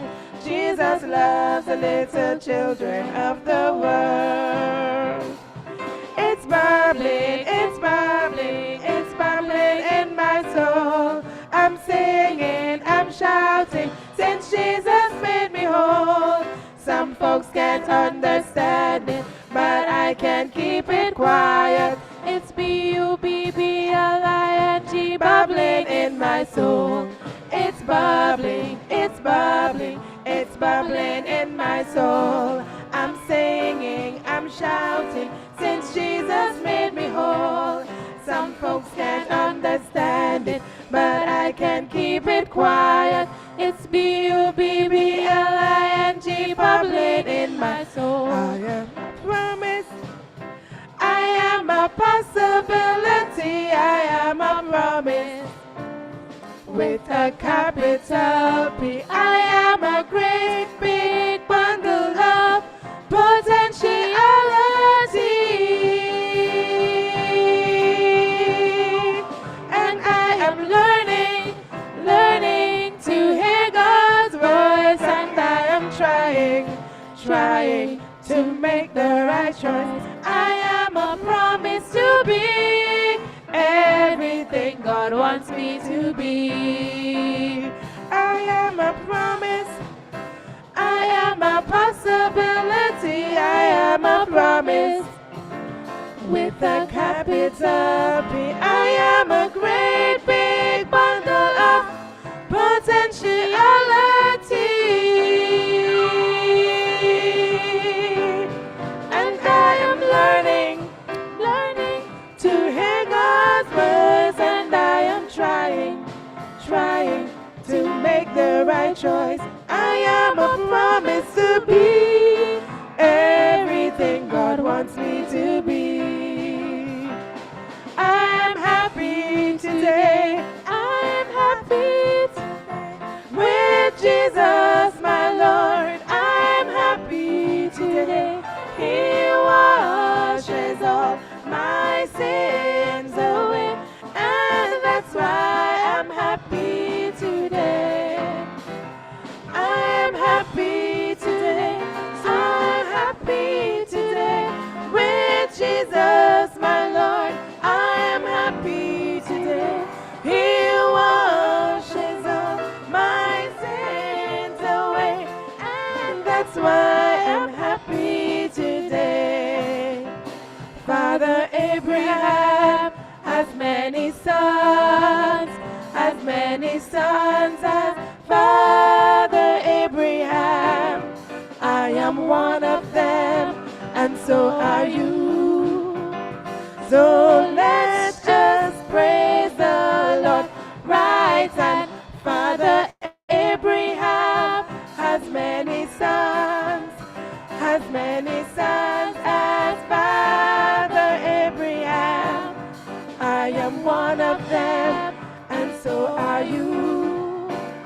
So let's just praise the Lord, right and left. And Father Abraham has many sons, as Father Abraham. I am one of them, and so are you. So let's just praise the Lord, right hand, left hand, right foot. Father Abraham has many sons,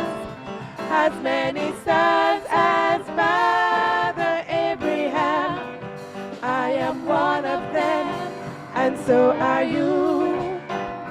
So let's just praise the Lord, right hand, right foot, left foot. Father Abraham has many sons, as Father Abraham. I am one of them, and so are you. So let's just praise the Lord, right hand, right foot, head up. Father Abraham has many sons, as Father Abraham. I am one of them, and so are you. So let's just praise the Lord, right hand, right foot, head up, head down. Father Abraham has many sons, as Father Abraham. I am one of them, and so are you. So let's just praise the Lord, right hand, right foot, head up, head down, turn around. Father Abraham has many sons, as Father Abraham. I am one of them, and so are you. So let's just praise the Lord, right hand, right foot, head up, head down, turn around, sit down. And we thank the Kingstown Junior Choir for leading us in that special medley of Sunday school hymns. And as we go into the top three, we have our big guest. He's back. He will be announcing the top one. He will be crowning our champion for this year. We welcome back Alex with us. Welcome back, bro. Thanks a lot, guys. Thanks. Great to be back. And thanks for the honor to announce that special song. It was great fun. The action in the dance just now in the studio. I definitely can't keep up as I did when I was in Sunday school, but it was good having that again. That was not the pace we were accustomed to. Come on. Yeah, it needs to be quick. I don't know the last time I raised my right hand, left foot, and head up and head down and spin around and sit down. Haven't done that in a while, so it was good fun. Definitely. And so remember, Alex will be crowning our champion for this year. And so we're gonna give him a break. He can relax for the while. Kirtland, over to you with our number 3. All right, ladies and gentlemen, number 3. Number 3, guys, only one person deserves the glory. Only one. Coming in at number 3, we got To God Be the glory. You already know it had to be one of the top 3. Come on now. Come on.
Excellent. And now it is time for our first runner-up, our silver medalist, number 2, which can only be held by none other than Draw Me Nearer. Number 2 position, Draw Me Nearer.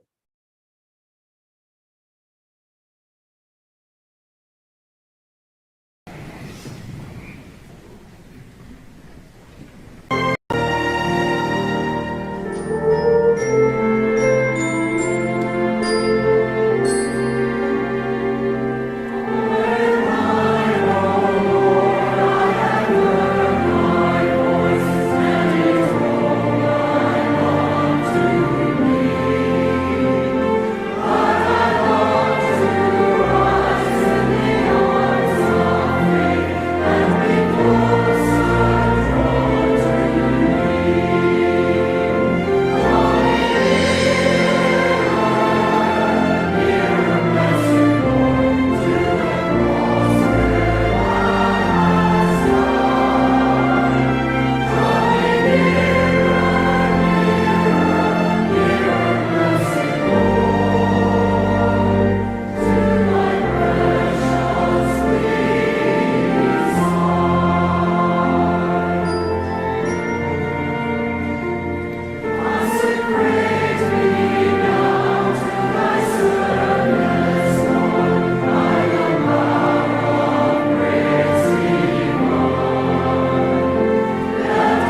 Oh, that was a really special one there at number 2. It's my absolute honor, guys. I hope you're all as excited as I am to introduce to you number 1. And what else should number 1 be on this Aldersgate Sunday? My all-time favorite hymn. In 1738, Charles Wesley. And can it be that I should gain an interest in the Savior's blood?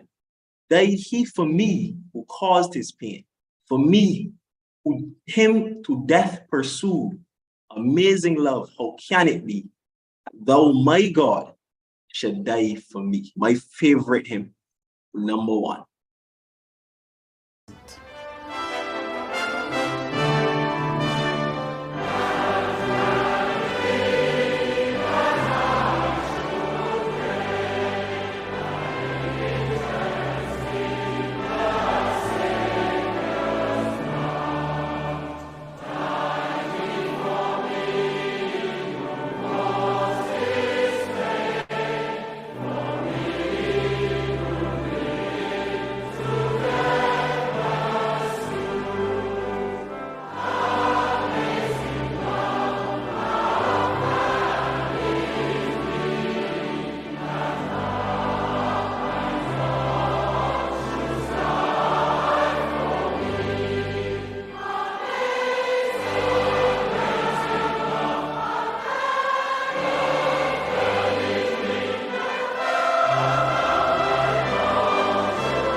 sweet, sweet sound of our anthem, or our Methodist anthem, and it's really, really amazing hymn to top off the charts.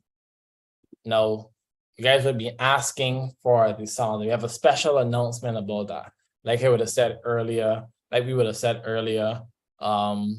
when Robert Daniel asked about, what after this radio show, we do have some special announcements. And so we definitely want to continue our promotion of music. We definitely want to continue our promotion of personal expression in music. Personal expression is one of our core values at SCY. And so we want to continue to create that culture around our music as people.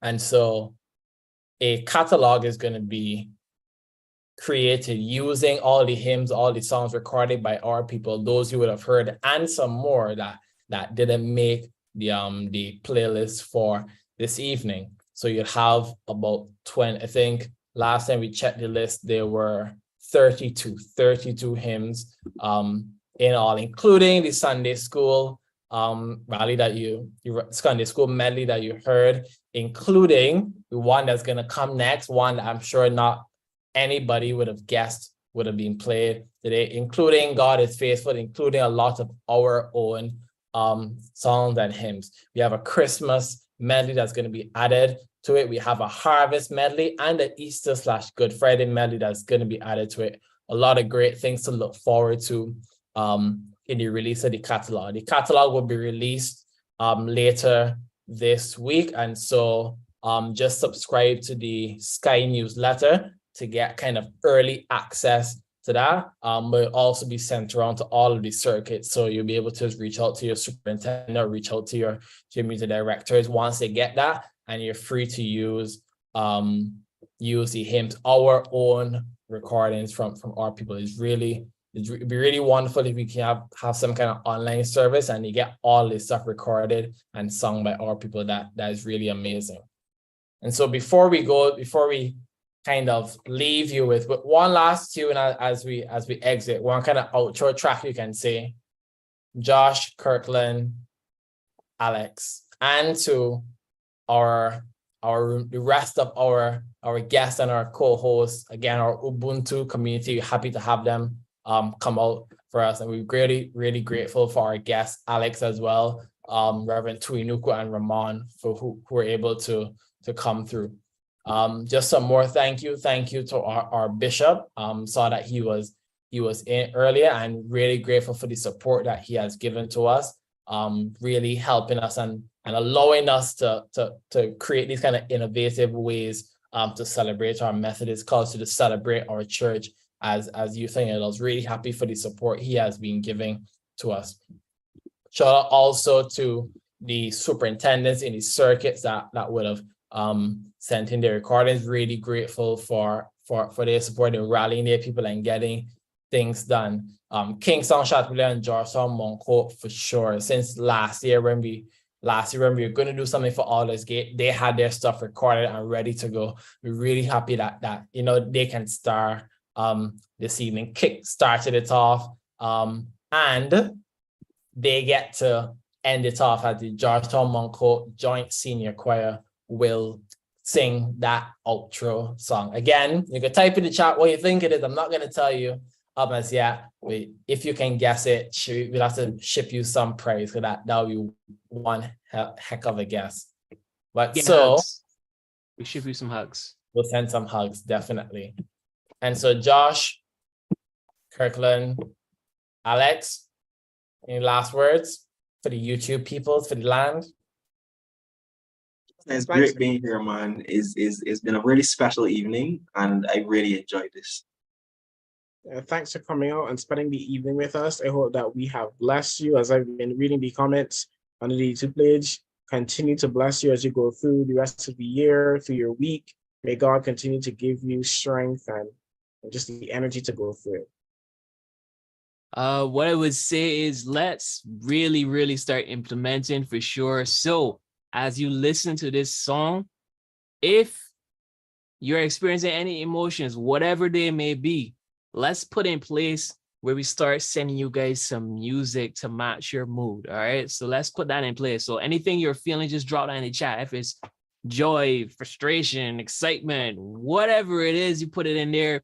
We see what we can send you, because we have a phenomenal guy in Ramon who, one, he's a DJ, two, he's put together some mixtapes together.